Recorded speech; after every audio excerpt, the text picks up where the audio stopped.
ಚಾತುರ್ಮಾಸ ವೃತ ಸಂಕಲ್ಪದ ಸಂದರ್ಭದಲ್ಲಿ ನದಿ ಚಿಂತನೆ ಕುರಿತ ಕಾರ್ಯಕ್ರಮಗಳಲ್ಲಿ ನಾವೆಲ್ಲ ಪರಮಪೂಜ್ಯ ಶ್ರೀ ಮಾರುತಿ ಗುರೂಜಿಯವರ ನೇತೃತ್ವದಲ್ಲಿ ಗೇರ್ಸೊಪ್ಪೆಯಲ್ಲಿ ಸೇರಿದ್ದೀವಿ. ಶ್ರೀಗಳಿಗೆ ಸೇರಿದ ಎಲ್ಲರಿಗೆ, ಗೆಳೆಯ ಗಿರೀಶ್ ಅವರಿಗೆ ಆತ್ಮೀಯವಾದ ವಂದನೆಯನ್ನು ಸಲ್ಲಿಸಿ ನನ್ನ ಮಾತುಗಳನ್ನು ಆರಂಭಿಸ್ತಾ ಇದ್ದೀನಿ. ನೀರಿದ್ದರೆ ನಾವು ಇರ್ತೀವಿ, ನೀರಿಲ್ಲ ಅಂದರೆ ನಾವು ಇಲ್ಲ. ಪ್ರತಿ ನದಿ ಆರಂಭದಲ್ಲಿ ಒಂದು ದೇವಸ್ಥಾನ ಇದ್ದೇ ಇರುತ್ತೆ, ದೇಗುಲ ಇದ್ದೇ ಇರುತ್ತೆ. ನೀರನ್ನು ಪವಿತ್ರ ತೀರ್ಥ ಅಂತ ನೋಡಿಯೇ ನಮ್ಮೆಲ್ಲ ಜೀವನ ಸಾಗ್ತಾ ಬಂದಿದೆ. ನದಿಯ ಕುರಿತು ಸಾಕಷ್ಟು ಕಥೆಗಳು ಇದೆ. ಆರಂಭದಲ್ಲಿ ಬರದ ಕತೆ ಮತ್ತು ನೀರಿನ ಕಥೆಯನ್ನು ಮೂಲಕ ನನ್ನ ಮಾತುಗಳನ್ನು ಆರಂಭಿಸ್ತಾ ಇದ್ದೀನಿ. ಒಮ್ಮೆ ಭೀಕರವಾದಂಥ ಬರಗಾಲ ಬಂತಂತೆ. ಬರಗಾಲ ಎಷ್ಟು ತೀವ್ರವಾಗಿ ಕಾಡ್ತು ಅಂದರೆ ಎಲ್ಲೂ ಏನೂ ಆಹಾರವೇ ಇಲ್ಲ. ಗೌತಮ ಮಹರ್ಷಿಗಳು ಬ್ರಹ್ಮನನ್ನು ಕುರಿತು ತಪಸ್ಸು ಮಾಡಿದರು. ಬ್ರಹ್ಮ ಒಲಿದು 3 ಬೀಜಗಳನ್ನು ಕೊಟ್ಟ. ಏನಪ್ಪ ಬೀಜ ಅಂತಂದರೆ ಬರಗಾಲದಲ್ಲಿ ಬೆಳೆ ಕೊಡುವಂಥ ಬೀಜಗಳು. ಅಹಲ್ಯೆ ಏನು ಮಾಡ್ತಾಯಿದ್ರು, ತಾನು ಸ್ನಾನಕ್ಕೆ ಹೋಗುವ ಪೂರ್ವದಲ್ಲಿ ಬೀಜಗಳನ್ನು ಹೊಲದಲ್ಲಿ ಹಾಕ್ತಾಯಿದ್ಲು. ಸ್ನಾನ ಮುಗಿಸಿ ಬರ್ತಾ ಇದ್ದಂಗೆ ಬೀಜಗಳು ಬೆಳೆ ಕೊಡ್ತಾಯಿತ್ತು. ವಿಷಯ ಊರಿಗೆಲ್ಲ ಗೊತ್ತಾಯಿತು. ಹಸಿದವರು ತುಂಬ ಜನ ಇದ್ದರು. ಎಲ್ಲ ಸೀಮೆಗಳಿಂದ ಜನ ಅಲ್ಲಿ ಊಟಕ್ಕಾಗಿ ಬಂದರು. ಯಾಕೆಂದರೆ ಅನ್ನ ಅತ್ಯಂತ ಮುಖ್ಯ. ನೀರು ಸಿಕ್ಕಿದೆ, ನೀರಿಲ್ಲದೆ ಅಲ್ಲಿಷ್ಟು ಅನ್ನ ಬೆಳೀತಾಯಿತ್ತು. ಕಡಿಮೆ ನೀರಿನಲ್ಲಿ ಅನ್ನ ಬೆಳೀತಾಯಿತ್ತು. ಸರಿ, ಬ್ರಾಹ್ಮಣರು ಬಂದರು. ಅವರೆಲ್ಲ ಗೌತಮ ಮಹರ್ಷಿಯ ಆಶ್ರಮದಲ್ಲಿ ಬರಗಾಲವನ್ನು ಆಹಾರದ ಜೊತೆಗೆ ಕಳೆಯೋದಕ್ಕೆ ಅವರ ಧ್ಯಾನಗಳಲ್ಲಿ ಎಲ್ಲ ಕಳೀತಾ ಇದ್ದರು. ಕೆಲವು ವರ್ಷಗಳ ಬಳಿಕ ಬರಗಾಲ ಮುಗಿದೋಯ್ತು.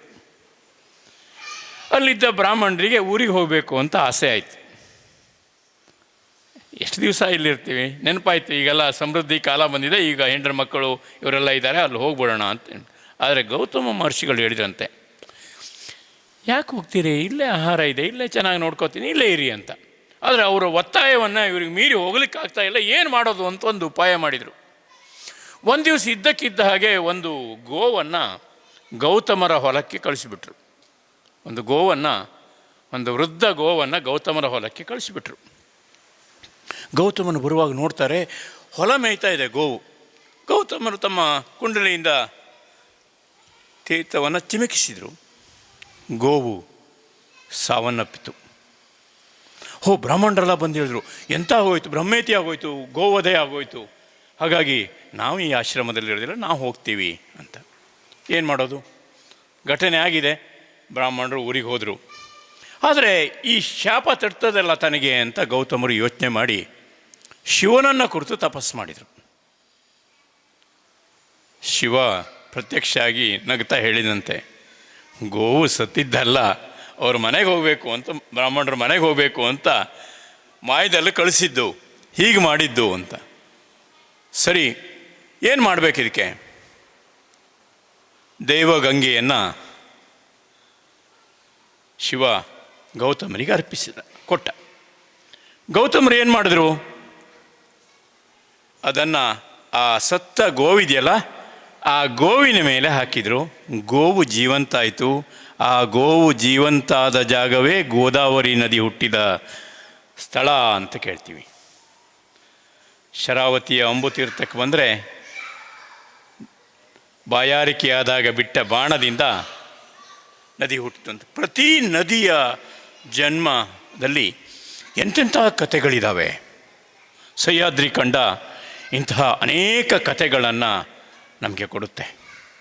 ಕತೆ ಹೇಳಿದ ಉದ್ದೇಶ ಏನು ಅಂದರೆ, ನೀರಿನ ಬಗ್ಗೆ ಜಾಗೃತಿ ಮೂಡಿಸಬೇಕು.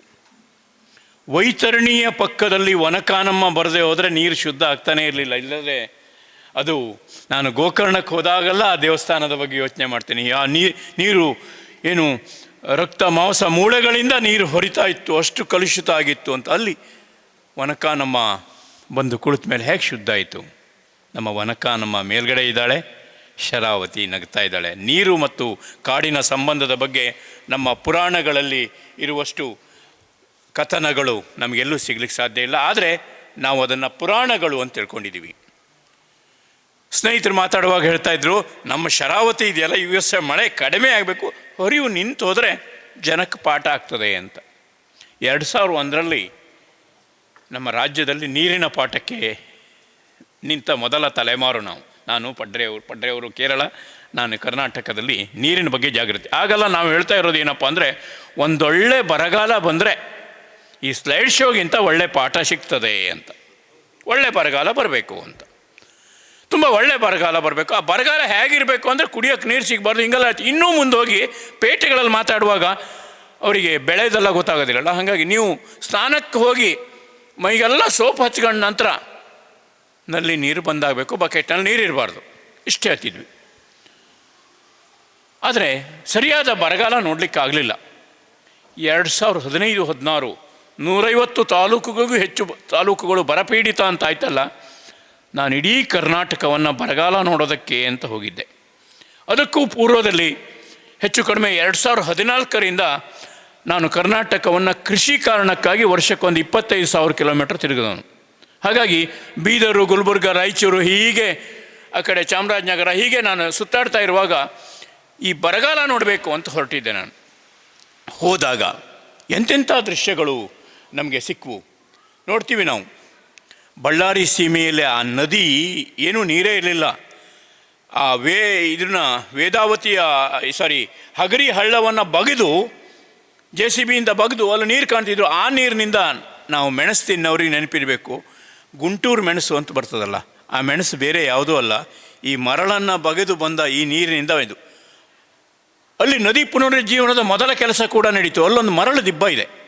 ಎಷ್ಟಿದೆ ಅಂತಂದರೆ 100 ಕಿಲೋಮೀಟ್ರ್ ಉದ್ದ ತನಕ ದಿಬ್ಬಗಳು. ಮರಳು ಹೇಗಿದೆ ಅಂದರೆ, ಜೋರಾಗಿ ಗಾಳಿ ಬಂದರೆ ಆ ಮರಳು ಹೊಲಕ್ಕೆ ಹೋಗಿ ಒಂದು 10-20 ಕಿಲೋಮೀಟ್ರ್ ದೂರದ ತನಕ ಏನೂ ಬೆಳೆ ಬೆಳೆಯೋದಿಲ್ಲ. ಅವತ್ತು ನಾಗನಗೌಡರು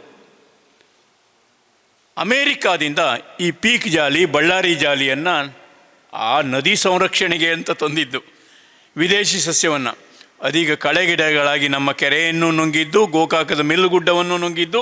ಎಲ್ಲ ಕಡೆ ಬಯಲುಸೀಮೆಗೆ ಹೋದರೆ ಮಕ್ಕಳಿಗೆ ಸಸಿಗಳ ಹೆಸರು ಹೇಳ್ರಪ್ಪ ಅಂತಂದರೆ ಜಾಲಿಕಂಟೀರಿ ಅಂತಾರೆ. ಪಗಾರಿಲ್ಲದ ಫಾರೆಸ್ಟ್ ಗಾರ್ಡಾಗಿ ಆ ಜಾಲಿಕಂಟಿ ಕೆಲಸ ಮಾಡ್ತಾಯಿದೆ. ಏನೇ ಇರಲಿ, ಅವತ್ತು ನದಿ ಹಾಳಾದಾಗ ಅಂಥದ್ದೊಂದು ಸಸ್ಯ ಬಂತು. ಬರಗಾಲಕ್ಕೆ ಹೆಸರಿಡಬೇಕಿತ್ತು. ಡೌಗಿ ಬರ ಅಂತ ಒಂದು ಬರಗಾಲ ಬಂದಿದೆ ನಮ್ಮ ರಾಜ್ಯದಲ್ಲಿ. ಡೌಗಿ ಬರ ಅಂದರೆ ತಲೆಬುರುಡೆ ಅಂತ, ಮರಾಠಿಯಲ್ಲಿ ಡೌಗಿ ಅಂದರೆ ತಲೆಬುರುಡೆ ಅಂತ. ಬಣ್ಣದ ಗುಬ್ಬ್ಯಾರು ಮಣ್ಣಾಗಿ ಹೋದಾರು, ಒಕ್ಕಲ ಗೇರಿಯಾಗ ಮಕ್ಕಳ ಮಾರ್ಯಾರು, ಹಳ್ಳ ಕೊಳ್ಳ ಹೆಣ ಹರಿದಾಡಿ ಹೋದವು, ಯಾವಾಗ ಬಂದ್ಯಪ್ಪ ಮಳೆರಾಜ ಅಂತ ಕೇಳ್ತಾರೆ. 2,35,000 ಜನ ವಿಜಾಪುರದಲ್ಲಿ ಸತ್ತರು. ಡೌಗಿ ಬರ ಆಯಿತು. ಬರ್ಸಾತ್ ಬರ ಅಂತ ಮೊನ್ನೆ 1972ರಲ್ಲಿ ಬಂತು. ಆ ಹೊತ್ತಿಗೆ ಎತ್ತಿನ ಕೊರಳಿಗೆ ಚೀಟಿಯನ್ನು ಕಟ್ಟಿಬಿಟ್ರು, ಯಾರು ಬೇಕಾದ್ರೂ ಸಾಕ್ಕೊಳ್ಳಿ ಅಂತ ಗುಲ್ಬರ್ಗಾದವ್ರು ಬಿಟ್ಟರು. ಕೊಪ್ಪಳದವ್ರ ಆಹಾರ ಇತ್ತು ಎತ್ತಿಗೆ, ಅದನ್ನು ಸಾಗಿಸ್ಕೊಂಡ್ರು. ಈ ಥರದ ಬರಗಾಲಗಳು ಬಂದಿವೆ. ರಾಗಿ ಬರ ಬಂದಿದೆ. ಇನ್ನೂ ತಮಾಷೆ ಅಂತಂದರೆ, ಯುದ್ಧ ಬಂದಾಗ ಹತ್ತಿಗೆ ಬೇಡಿಕೆ ಜಾಸ್ತಿ ಆಗಿಬಿಡ್ತು. ಅಮೇರಿಕಕ್ಕೆ ಹತ್ತಿ ಕೊಡಬೇಕು ಅಂತ 18ನೇ ಶತಮಾನದಲ್ಲಿ ನಮ್ಮ ಬಯಲುಸೀಮೆಯವರೆಲ್ಲ ಹತ್ತಿ ಬೆಳೆದು ಆ ವರ್ಷ ಹತ್ತಿ ಬರ ಬಂತು. ಉಣ್ಣಕ್ಕೆ ಆಹಾರ ಇಲ್ಲದೆ ಇಂತು. ಅನೇಕ ಸಂದರ್ಭದಲ್ಲಿ ಹೇಳ್ತೀವಿ ಬಿದಿರು ಹೂ ಅಳಿಸಿದ್ರೆ ಬರಗಾಲ ಅಂತ. ಬಿದಿರು ಹೂ ಅಳಿಸಿದ್ದಕ್ಕೆ ಬರಗಾಲ ಅಲ್ಲ. ಬಿದಿರು ಹೂ ಅಳಿಸಿದ ವರ್ಷ ಬರಗಾಲ ದೇಶದ ಜನ ಸುಮಾರು 40,000-50,000 ಜನ ಪಶ್ಚಿಮ ಘಟ್ಟದ ಈ ಉತ್ತರ ಕನ್ನಡ ಜಿಲ್ಲೆಗೆ ಅದು ತಿನ್ನೋಕ್ಕೆ ಬರ್ತಿದ್ರು. ಅವರು ಬರುವಾಗ ಒಳ್ಳೊಳ್ಳೆ ಪ್ಲೇಗ್ನಂಥ ಬೇರೆ ಬೇರೆ ರೋಗಗಳು ಇಲ್ಲಿ ಬಂದು ಇಲ್ಲಿಯ ಜನ ಸಾಯೋದನ್ನು ನಾವು ನೋಡ್ತೀವಿ. ಅಂದರೆ ಬರಗಾಲ ಯಾಕೆ ಬರ್ತಿತ್ತು, ಇದನ್ನೆಲ್ಲ ಹಿನ್ನೆಲೆಯಲ್ಲಿ ನಾವು ನೋಡ್ತಾ ಹೋದರೆ ಅನೇಕ ಸಂಗತಿ ಸಿಗ್ತದೆ. ಆ ಬರಗಾಲಕ್ಕೆ ಸರ್ಕಾರ ಹೆಸರಿಡಲಿಲ್ಲ. ನಾನು ನನ್ನ ಅನುಭವವನ್ನು ಕ್ಷಾಮ ಡಂಗೂರ ಅಂತ ಪುಸ್ತಕದಲ್ಲಿ ಬರೆಯುವಾಗ ಈ ಕರ್ನಾಟಕಕ್ಕೆ 2015-16 ಬರವನ್ನು ಟ್ಯಾಂಕರ್ ಬರ ಅಂತ ಕರೆದಿದ್ದೀನಿ. ಯಾಕೆಂದರೆ ಪ್ರತಿ ಗ್ರಾಮ ಪಂಚಾಯತಿಗಳು ತಮ್ಮ ಆದಾಯದ ದೊಡ್ಡ ಪಾಲನ್ನು ಟ್ಯಾಂಕರ್ ನೀರಿಗೆ ಖರ್ಚು ಮಾಡಿಬಿಟ್ವು. ನೀರು ಇರಲಿಲ್ಲ. ಎಷ್ಟರ ಮಟ್ಟಿಗೆ ಅಂದರೆ, ಕೋಲಾರದಲ್ಲಿ ಆ ನಗರ ಒಂದರಲ್ಲೇ ಸುಮಾರು 800 ಟ್ಯಾಂಕರ್ಗಳು ನೀರು ಪೂರೈಸಿದ್ವು. ಅದರಲ್ಲಿ ಒಂದು 350-400 ಮಾತ್ರ ನಗರಸಭೆಯದ್ದಾದರೆ ಉಳಿದು ಖಾಸಗಿಯದ್ದಾಗಿತ್ತು. ರಾತ್ರಿಯಲ್ಲೆಲ್ಲ ರೋಡ್ ಬಂದಾಗ್ತಿತ್ತು. ಅಷ್ಟು ಮಟ್ಟಿಗೆ ಟ್ಯಾಂಕರ್ಗಳ ಓಡಾಟ ಇರ್ತಿತ್ತು. ಒಂದು 30 ಕಿಲೋಮೀಟ್ರ್ ದೂರದಿಂದ ನೀರು ಬರ್ತಿತ್ತು. ಸವಣೂರಿನ ಮೋತಿ ತಲಾಬದಿಂದ 40 ಕಿಲೋಮೀಟ್ರ್ ದೂರ ಹತ್ತಿರದ ಒಂದು ಕೊಳವೆ ಬಾವಿಯಿಂದ 40 ಕಿಲೋಮೀಟ್ರ್ ದೂರ ತನಕ ನೀರು ಒಯ್ದು ಒಂದು ಬಿಂದಿಗೆಗೆ 12 ರೂಪಾಯಿ ಅಂತೆ ಇಡೀ ಕರ್ನಾಟಕದಲ್ಲಿ ಮಾರಾಟ ಮಾಡಿದರು. ಗುಲ್ಬರ್ಗಾದ ಆಳಂದ, ದುತ್ತರ್ಗಾಂವ್, ಕಡ್ಗ, ಈ ಕಡ್ಗಂಚಿಯ ಈ ಜಾಗಗಳಲ್ಲಿ ಜನ ವಾರಕ್ಕೊಮ್ಮೆ ಸ್ನಾನ ಮಾಡ್ತಿದ್ರು. 50 ಕಿಲೋಮೀಟ್ರಿಂದ ದೂರ ನೀರು ಬರ್ತಿತ್ತು. ಬುಟ್ಟಿಯಲ್ಲಿ ನಿಂತು ಸ್ನಾನ ಮಾಡ್ತಿದ್ರು. ಬುಟ್ಟಿಯ ನೀರನ್ನು ದನಕರುವಿಗೆ ಕೊಟ್ಟು ದನಕರುವನ್ನು ಬದುಕಿಸ್ತಿದ್ರು. 1 ಲಕ್ಷ ಬೆಲೆ ಬಾಳುವ ದನಕರುವನ್ನು 15,000 ರೂಪಾಯಿಗೆ ಮಾರಾಟ ಮಾಡಿದರು. ಒಂದು ಬೇವಿನ ಮರದ ಕೆಳಗಡೆ ದನ ಕಡಿದು ಮಹಾರಾಷ್ಟ್ರಕ್ಕೆ ಸಾಗಿಸುವ ದೃಶ್ಯಗಳನ್ನು ನೋಡಿ ಬಂದವನು ನಾನು. ಆ ಚಿತ್ರಗಳನ್ನು ಈ ರಾಜ್ಯದ ಒಬ್ಬ ಉಪಮುಖ್ಯಮಂತ್ರಿಗೆ ಕಾರ್ಯಕ್ರಮವೊಂದರಲ್ಲಿ ಸ್ಲೈಡ್ ಶೋದಲ್ಲಿ ತೋರಿಸಿದಾಗ ಮಾರಾಯ ನಂಗೆ ಗೊತ್ತೇ ಇರಲಿಲ್ಲ, ಕರ್ನಾಟಕದ ಹಿಂಗೆಲ್ಲ ಆಗಿತ್ತಾ ಅಂತ ಸ್ವತಃ ಉಪಮುಖ್ಯಮಂತ್ರಿಗಳು ಕೇಳಿದರೆ, ಕರ್ನಾಟಕದ ಬರಗಾಲವನ್ನು ಸರ್ಕಾರ ಕೂಡ ಸರಿಯಾಗಿ ಕೂಡ ನೋಡಿರಲಿಲ್ಲ. ಅದು ಟ್ಯಾಂಕರ್ ಬರ ಆಗಿತ್ತು. ನೆಕ್ಸ್ಟ್, ಮಕ್ಕಳು ನೀರು ಹೊರೋದು ಇದನ್ನೆಲ್ಲ ಸಾಮಾನ್ಯ ದೃಶ್ಯಗಳನ್ನು ಎಲ್ಲೆಲ್ಲೂ ನೋಡ್ತೀವಿ. ಶಾಲೆ ಬಿಟ್ಟು ಹೋಗ್ತಾರೆ, ಯೂನಿಫಾರ್ಮ್ಗಳಲ್ಲೇ ಅಂಥ ದೃಶ್ಯಗಳು ನಡೀತಾ ಇತ್ತು. ಮನುಷ್ಯರು ಎಲ್ಲಿಂದ ಬೇಕಾದ್ರೂ ಮಾತಾಡಿ ನೀರು ತರ್ಕೊಬರ್ತಾರೆ. ಆದರೆ ಪ್ರಾಣಿಗಳ ಕಥೆ ಏನು, ವನ್ಯಜೀವಿಗಳ ಕಥೆ ಏನು? ಇವತ್ತು ನಾನು ದಯವಿಟ್ಟು ಸರ್ಕಾರಗಳಲ್ಲಿ ಒಂದು ವಿನಂತಿ ಮಾಡ್ತೇನೆ. ಬರಗಳ ಕುರಿತು, ನದಿಗಳ ಕುರಿತು, ಕೆರೆಗಳ ಕುರಿತು, ನೀರಿನ ಕುರಿತು ನಿಮ್ಮ ನಿರ್ಲಕ್ಷ್ಯ ಮಿತಿ ಮೀರಿದೆ. ಖಾಲಿ ಪೈಪ್ ಯೋಜನೆಗಳಲ್ಲೇ ನೀವು ಮುಳುಗಿ ಹೋಗಿದ್ದೀರಿ. ದಯವಿಟ್ಟು ಒಂದು ಟ್ರೈನಿಂಗ್ ಕ್ಯಾಂಪನ್ನು ಆರಂಭಿಸಬೇಕು. ಆನೆಗಳಿಗೆ ಬೋರ್ವೆಲ್ ಸ್ವಿಚ್ ಹಾಕೋದು ಹೇಗೆ, ಹುಲಿಗಳು ಹೇಗೆ ಟ್ಯಾಪನ್ನು ತಿರ್ರಿಸಬೇಕು, ಜಿಂಕೆಗಳು ಹೇಗೆ ನೀರು ಕುಡಿಯೋದಾದರೆ ಹೆಂಗೆ ನಲ್ಲಿಯನ್ನು ತಿರ್ರಿಸಬೇಕು, ಇದನ್ನೆಲ್ಲ ಕುರಿತು ವನ್ಯಜೀವಿಗಳಿಗೆ ಒಂದು ತರಬೇತಿ ಕಾರ್ಯಕ್ರಮ ಮಾಡಿ ಬಹುಶಃ ನೆಕ್ಸ್ಟ್ ವನ್ಯ ಸಂಕುಲ ಉಳಿಸುವ ಹಂತಕ್ಕೆ ನಿಮ್ಮ ವರ್ತನೆಯಿಂದ ತರ್ತಾ ಇದ್ದೀರಿ. ಈ ಹೊತ್ತಿನಲ್ಲಿ ಯೋಚನೆ ಮಾಡಬೇಕು. ಇಲ್ಲಿ ಪುಟ್ಟ ಬಾಲಕಿ ಇದ್ದಾಳೆ. ಇವಳು ಕೋಲಾರದ ಮಾಲೂರಿನ ದೊಡ್ಡ ಕಲ್ಲಹಳ್ಳಿಯ ಬಾಲಕಿ. ಅಮ್ಮ ಕೆಲಸಕ್ಕೆ ಹೋಗಿದ್ದಾಳೆ ಅಂತ ನೀರಿಗೆ 4 ತಾಸು ನಿಲ್ತಾ ಇದ್ದೆ. 4 ತಾಸು ಆ ನೀರು 50 ಕಿಲೋಮೀಟ್ರ್ ದೂರದಿಂದ ಟ್ಯಾಂಕರಲ್ಲಿ ಬರಬೇಕು. ಇದು ಅದೇ ಬರಗಾಲದಲ್ಲಿ ಆಗಿದ್ದು. ನಾನು ಈ ಫೋಟೋವನ್ನು ದೊಡ್ಡದಾಗಿ ಪ್ರಿಂಟ್ ಮಾಡಿ ಅವತ್ತಿನ ಗ್ರಾಮೀಣಾಭಿವೃದ್ಧಿ ಸಚಿವರಾದಂತಹ HK ಪಾಟೀಲ್ರ ಎದುರುಗಡೆ ತೋರಿಸಿದ್ದೆ. ಸರ್, ಈ ಬಾಲಕಿ 4 ತಾಸು ನೀರು ನಿಲ್ತಾಳೆ. ಇವ್ರ ಹಿಂದ್ಗಡೆ ಅವರು ವಯಸ್ಸಾಗೋ ಹೊತ್ತಿಗೆ ಈ ಬಾಲಕಿ ಅಂದರೆ ಮುದುಕಿ ಆಗೋ ಹೊತ್ತಿಗೆ ಈ ಊರಲ್ಲಿ ನೀರು ಎಲ್ಲಿ ಇಡೋಣ ಅಂತ ಕೇಳಿದ್ವಿ. ಏನು ಮಾಡೋಣ ಅಂತ ಕೇಳಿದರು. ನೀರು ಉಳಿಸುವ ಕೆಲಸ ಸರ್ಕಾರದ ಕೆಲಸ ಮಾತ್ರ ಅಲ್ಲ, ಅದು ನಮ್ಮೆಲ್ಲರ ಕೆಲಸ. ಹಾಗಾಗಿ ಹಿಂದೆಲ್ಲ ಹೊಯ್ಸಳರ ಶಾಸನದಲ್ಲಿ 75% ಶಾಸನಗಳು ಕೆರೆಗಳ ಬಗ್ಗೆ ಇದೆ. ಕಲ್ಯಾಣ ಚಾಲುಕ್ಯರು ಕೆರೆಯನ್ನು ಮಾಡಿದ್ದಾರೆ. ವಿಜಯನಗರ ಸಾಮ್ರಾಜ್ಯ ದತ್ತಿ ದಾನಗಳನ್ನು ಕೊಟ್ಟು ಕೆರೆಗೆ ಪ್ರೋತ್ಸಾಹ ಕೊಟ್ಟಿದೆ. ಅಂಥ ಕಾರ್ಯಕ್ಕೆ ಪ್ರೋತ್ಸಾಹ ಕೊಡ್ರಿ. ಇದಾಗತ್ತೆ. ಏನು ಮಾಡೋಣ? ಸಚಿವರು ನಮ್ಮೂರಿಗೆ ಬಂದು ಒಂದು ಇಡೀ ದಿವಸ ಜಲ ಕಾರ್ಯಕರ್ತರ ಜೊತೆಗೆ ಮಾತಾಡಿದ್ರು. ಸಮುದಾಯದ ಕೆಲಸ ಆಯಿತು. ಯಶ್ ಅಂತ ನಟರು ಅವರ ಯಶೋಮಾರ್ಗದ ಮೂಲಕ ಕೆರೆ ಪುನರುಜ್ಜೀವನಕ್ಕೆ ನಿಂತರು. ಗವಿಮಠದ ಸ್ವಾಮಿಗಳು ನಿಂತರು. ಈ ಕಡೆ ಅನೇಕ ಸಚಿವರುಗಳು ಕೆರೆಗಳನ್ನು ಮಾಡಿದ್ರು. ಶ್ರೀ ಕ್ಷೇತ್ರ ಧರ್ಮಸ್ಥಳ ಗ್ರಾಮಾಭಿವೃದ್ಧಿ ಸಂಸ್ಥೆ ಕೆರೆಗಳಿಗೆ ಮುಂಚೂಣಿಯಾಗಿ ಇವತ್ತು 1,000 ಕೆರೆಗಳ ಪುನರುಜ್ಜೀವನ ಆಯಿತು. ಹೀಗೆ ಈ ಎಲ್ಲ ಕಾರ್ಯಗಳು ಹಿಂದಿನ ಕತೆ ಈ ಬಾಲಕಿ ಆಗ್ತಾಳೆ. ಆ ಬಾಲಕಿಯನ್ನು ಒಮ್ಮೆ ಆದರೂ ಮುಂದೆ ಹೋಗಿ ಮಾತಾಡಬೇಕು. ನೆಕ್ಸ್ಟ್, ನಾನು ಸರ್ಗೆ ಹಾಗೆ ಹೇಳ್ತಿದ್ದೆ, ಇನ್ನೂ ಬರಗಾಲ ಬಂದರೆ ಈ ಥರ ತೋಟ ತೋರಿದ್ರೆ ಮತ್ತೆ ಯಾರೂ ತೋಟ ಮಾಡಲ್ಲ ಅಂತ. ಚಿತ್ರದುರ್ಗದ ಸಿರಿಗೆರೆ ಅಂಚಿನಲ್ಲಿ ತೆಗೆದ ಚಿತ್ರ ಇದು. ನನ್ನ ಕರ್ಮಕ್ಕೆ ನಾನು 6ನೇ ವರ್ಷ ಮತ್ತದೇ ಜಾಗಕ್ಕೆ ಹೋದೆ. 1,000 ಎಕರೆ ಹೊಸ ತೋಟ ಆಗಿತ್ತು. ನಮ್ಮ ಜನ ಖಂಡಿತ ಬುದ್ಧಿ ಬಂದಿಲ್ಲ. ಅದು ಯಾವಾಗ ಬುದ್ಧಿ ಬರುತ್ತೋ ಗೊತ್ತಿಲ್ಲ. ನದಿಗಳನ್ನು ನೋಡಬೇಕು ನಾವು. ಕೃಷ್ಣೆಯನ್ನು ನೋಡಿ, ತುಂಗಭದ್ರೆಯನ್ನು ನೋಡಿ, ಎಲ್ಲ ಕಡೆ ನೋಡಿ. ನೀರು ಹಾಳು ಮಾಡಿದ್ದೀವಿ ಅನ್ನೋದಕ್ಕೆ ಸಾಕ್ಷಿ ಏನಪ್ಪ ಅಂದರೆ ಕೆಳಗಡೆ ಕಳೆ ಸಸ್ಯಗಳು ಬೆಳೆದಿವೆ. ಕರ್ನಾಟಕದ ಯಾವ ನದಿಯ ನೀರು ಶುದ್ಧೀಕರಿಸದೆ ಕುಡಿಯಲು ಯೋಗ್ಯ ಅಲ್ಲ ಅಂತ ರಿಪೋರ್ಟ್ ಇದೆ. ಆ ನದಿಗಳಿಗೆ ಕೀಟನಾಶಕ, ಕಳೆನಾಶಕ, ಮತ್ತೊಂದು ಇದೆಲ್ಲ ತುಂಬಿಕೊಂಡಿದೆ. ನೋಡಿ ಹೆಂಗಿದೆ ಪರಿಸ್ಥಿತಿ ಅಂತಂದರೆ, ಇಡೀ ಒಂದ್ಸರಿ ನೀರು ನಿಲ್ಲಿಸ್ಬಿಟ್ರೆ ಬೇಸಿಗೆನಲ್ಲ ಆ ಗಿಡಗಳು ಬೆಳಿತೇವೆ. ಅದನ್ನೇ ಕುಡಿಯೋದಕ್ಕೆ, ಕೃಷಿಗೆ, ಮತ್ತೊಂದಕ್ಕೆ, ಜಾನುವಾರುವಿಗೆ ನಾವು ಬಳಸೋ ಸ್ಥಿತಿಯಲ್ಲಿ ಇದ್ದೀವಿ. ಪಂಪ್ ಸೆಟ್ಗಳನ್ನು ನೋಡಿ ಹೇಗೆ ಹಾಕ್ತಾರೆ ಅಂತಂದರೆ, ಇಲ್ಲಿಂದ 10, 15, 20 ಕಿಲೋಮೀಟ್ರ್ ಹೋಗ್ತಾರೆ. ವಿಜಯಪುರದ ಆ ದೋಣಿ ನದಿಯಿಂದ ಸುಮಾರು 40 ಕಿಲೋಮೀಟ್ರ್ ದೂರ ಹೋಗಿ ನಮಗೆ ದ್ರಾಕ್ಷಿ ಹಣ್ಣು ಬೆಳೆದು ಕೊಡ್ತಾರೆ. ಇದನ್ನೆಲ್ಲ ನಾವು ನೋಡ್ತಾ ಹೋದರೆ ನಮ್ಮ ಕತೆ ಏನಪ್ಪ ಅಂದರೆ, ನದಿಯನ್ನು ಮರೆತು, ಕೆರೆಯನ್ನು ಮರೆತು, ಕಾಡನ್ನು ಮರೆತು, ಕಣಿವೆಯನ್ನು ಮರೆತು ನಾವು ಎತ್ತರದ ಟ್ಯಾಂಕ್ ಕಟ್ಟೋದು, ದೊಡ್ಡ ಪೈಪ್ ಹಾಕುವ ಕಾಮಗಾರಿಯನ್ನು ತುಂಬ ಚೆನ್ನಾಗಿ ಯೋಚನೆ ಮಾಡ್ತಾನೆ ಸಾಗಿದ್ದೀವಿ. ನೋಡಿ, ಎಲ್ಲ ಕಡೆ ಹೋಗಿ ನೋಡಿ ಪರಿಸ್ಥಿತಿ ಹೇಗಿದೆ ಅಂತಂದರೆ, ಹೆಚ್ಚಾಗಿ ಫ್ಲಡ್ ಇರಿಗೇಷನ್ ಮಾಡಿ ಭೂಮಿ ಹಾಳು ಮಾಡ್ತೀವಿ, ಸವಳು ಜವಳು ತೆಗೆಯೋದಕ್ಕೆ ಇನ್ನೇನೋ ಮಾಡ್ತೀವಿ, ಎತ್ತಿನ ಹೊಳೆಯಲ್ಲಿ ಗುಡ್ಡ ಬಗೀತೀವಿ, ಎಲ್ಲ ಬಗೆಯುವ ಕೆಲಸ, ಅಗಿಯುವ ಕೆಲಸ ಇದೆಲ್ಲ ನಡೀತಾ ಇದೆ. ಕರ್ನಾಟಕದಲ್ಲಿ ಎಷ್ಟು ಕೊಳವೆ ಬಾವಿ ಇದೆ? ಆ ಕಾಲಕ್ಕೆ ಹೇಳ್ತಾ ಇದ್ರು ಸರ್, 15,000 ಇದೆ ಅಂತ ಕೊಳವೆ ಬಾವಿ ಮಾಲಕರ ಸಂಘದ ಅಧ್ಯಕ್ಷ ಹೇಳ್ತಾ ಇದ್ರು. ಆ ಹೊತ್ತಿಗೆ ನಾನು ಆಫ್ ದ ರೆಕಾರ್ಡ್ ಆಗಿ ಹೇಳು ಮಾರಾಯ ಅಂತ ಹೇಳಿದಾಗ ಹೇಳಿದ್ರು, ಆಂಧ್ರದಿಂದ ಬೇರೆ ಪಕ್ಕದ ರಾಜ್ಯದಿಂದ ಎಲ್ಲ ಬಂದು ಸೇರಿ ಇನ್ನೊಂದು 15,000 ಬಂದಿದೆ ಅಂತ. ಹಾಗಾಗಿ ಆ ವರ್ಷ ಕರಾವಳಿಯಿಂದ ಶುರುವಾಗಿ ಅತಿ ಹೆಚ್ಚು ಕೊಳವೆ ಬಾವಿಗಳು ಮಲೆನಾಡು, ಅರೆಮಲೆನಾಡು, ಕರಾವಳಿಗೆ ಬಂದವು. ಬಯಲುಸೀಮೆ ಚಿತ್ರದುರ್ಗದಲ್ಲಿ ಯಾರೂ ಕೊಳವೆ ಬಾವಿ ಹೊಡೆಸೋದಿಲ್ಲ ಆಗಿತ್ತು, ಯಾಕೆಂದರೆ ನೀರು ಬರೋದಿಲ್ಲ ಅಂತ ಖಾತ್ರಿಯಾಗಿತ್ತು. ಇಂಥ ಸ್ಥಿತಿಗೆ ಅಂಥ ಬರಗಾಲ ಬಂತು. ನೋಡಿ ಎಂತೆಂಥ ಸ್ಥಿತಿಯ ಚಿತ್ರಗಳನ್ನು ನಾವು ನೋಡ್ತಾ ಇದ್ದೀವಿ ಅಂತ. ಇದೆಲ್ಲದರ ಜೊತೆಗೆ ಕಾಡಿರುವ ಜಾಗಗಳಲ್ಲಿ ಅದನ್ನು ಬಗೆದು ಮತ್ತೇನೇನೋ ಮಾಡಿ ಬೇರೆ ಬೇರೆ ಯೋಜನೆಗಳಂತ ತರ್ತಾ ಅರಣ್ಯದ ಮೇಲಿನ ಒತ್ತಡ ಹಾಕ್ತಾ ಹೋದ್ವಿ. ಭೂಕುಸಿತದ ಪರಿಣಾಮ ನೋಡ್ತೀವಿ. ಯಾಣದಲ್ಲಿ ದೊಡ್ಡ ಭೂಕುಸಿತ ಆಗಿದೆ. ನೀವು ನಂಬ್ತಿರೋ ಇಲ್ಲ, ಗೆರೆ ತೋರಿಸ್ತೀನಲ್ಲ, ಈ ಯಾಣ ಶಿಖರದಿಂದ ಹಿಂಭಾಗದ 1.5 ಕಿಲೋಮೀಟ್ರ್ ಹಿಂಭಾಗದ್ದು. ಅಲ್ಲಿ ಮೇಲ್ಗಡೆ ಹೋಗಿ ನೋಡಿ ಆ ಗುರುತನ್ನು ಹಾಕಿದ ಮೇಲೆ ಅಲ್ಲಿ ಶಿರೂರು ಗುಡ್ಡ ಕುಸಿತ ಆಯ್ತಲ್ಲ, ಆ ಕುಸಿತಕ್ಕೆ ಬಂದ ಅಧ್ಯಯನ ತಂಡ ಕೆಳಗೆ ನಿಂತ್ಕೊಂಡಿತ್ತು. ಮೇಲ್ಗಡೆ ಹೋಗಿ ನಾನು ಫೋಟೋ ಹೊಡೆದು ಆಮೇಲೆ ವಿಡಿಯೋವನ್ನು ಅವ್ರಿಗೆ ಕಳಿಸಿದ್ದು. ಅವ್ರು ಯಾರು ಅಲ್ಲಿ ಮೇಲ್ಗಡೆ ಹೋಗಿ ನೋಡಿದ್ದಲ್ಲ. ಅದು ಖಂಡಿತ ಹೇಳ್ತೀನಿ, ಇವತ್ತಲ್ಲ ಇನ್ನೊಂದು ಸರಿ ಜೋರು ಮಳೆ ಬಂದಾಗ ಕುಸಿತ ಗ್ಯಾರಂಟಿ ಇದೆ. ಮೇಲ್ಗಡೆ ಈಗಾಗಲೇ ಬಿರುಕು ಬಂದಿದೆ. ನಮ್ಮ ಯೋಚನೆಗಳು ಏನಪ್ಪ ಅಂತಂದರೆ, ಸರ್ಕಾರಕ್ಕೆ ದುಡ್ಡು ಬರಬೇಕು. ಬ್ರಿಟಿಷರು ಅರಣ್ಯ ಇಲಾಖೆಯನ್ನು 1847ರಲ್ಲಿ ಮಾಡ್ತಾರೆ.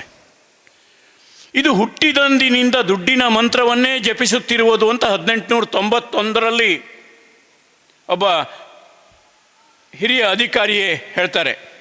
ಇದು ಇಲಾಖೆ ಹುಟ್ಟಿದಾಗಿಂದ ಹೀಗೆ ಮಾಡ್ತಾಯಿದ್ದೆ. ಹಾಗಾಗಿ ಅವರು ಮೊದಲು ನಮ್ಮ ರಾಜರೆಲ್ಲ ಏನು ಮಾಡಿದರು ಅಂದರೆ, ಮಹಾರಾಣಿ ಇಲ್ಲೇ ಇದ್ದಾಳೆ, 5 ದಶಕಗಳ ಕಾಲ ಆಳಿದವಳು, ಮರಕ್ಕೆ ಹಬ್ಬಿದ ಬಳ್ಳಿಯ ಕಾಳುಗಳನ್ನು ಕೊಯ್ದು ಜಗತ್ತಿನ ಮೂಲೆಯನ್ನು ತಲುಪಿಸಿ ಆಳ್ವಿಕೆಯನ್ನು ಮಾಡಿದರು. ನಮ್ಮೆಲ್ಲ ರಾಜರು ನೋಡಿ, ಮರಕ್ಕೆ ಹಬ್ಬಿದ ಒಂದು ಕಾಳು ಮೆಣಸಿನ ಬಳ್ಳಿಯಿಂದ ಅವರು ಆಳ್ವಿಕೆಯನ್ನು ಮಾಡಿದರು. ಸೋದೆ ಅರಸರು, ಗೆರಸೊಪ್ಪೆ ಅರಸರು, ಕೆಳದಿಯವರು, ಹೀಗೆ ಎಲ್ಲ ಅರಸರು ಒಂದು ಕಾಳು ಮೆಣಸಿನ ಬಳ್ಳಿಯಿಂದ ಬದುಕು ತೋರಿಸಿದರೆ, ಭಾರತಕ್ಕೆ ಬಂದ ಬ್ರಿಟಿಷರಿಗೆ ಕಾಳು ಮೆಣಸಿನ ಬಿಟ್ಟು ಹತ್ತಿ ರಾಜಕೀಯ ಮುಖ್ಯ ಆಗಿ ಆ ಹತ್ತಿ ಬೆಳೆಯೋದಕ್ಕೆ ಸಂಬಂಧಪಟ್ಟಂತೆ, ಸಾಗಣೆಗೆ ಸಂಬಂಧಪಟ್ಟಂತೆ ರಸ್ತೆಗಳು ಅಭಿವೃದ್ಧಿಗಳಾಗ್ತಾ ಅವರ ಬಂಗ್ಲೆಗಳನ್ನು ಕಟ್ಟೋದಕ್ಕೆ, ಯುದ್ಧಗಳಲ್ಲಿ ಹಡಗುಗಳನ್ನು ನಿರ್ಮಾಣ ಮಾಡೋದಕ್ಕೆ, ರೈಲ್ವೆ ಸ್ಲೀಪರ್ಗಳಿಗಾಗಿ ಇವೆಲ್ಲ ಏನು ಮಾಡಿದ್ವು ಅಂತಂದರೆ, ಸೀದಾ ಸಾಗವಾನಿ ನೆಡುತೋಪುಗಳನ್ನು ಮಾಡೋದಕ್ಕೆ ಮುಂದಾದರು.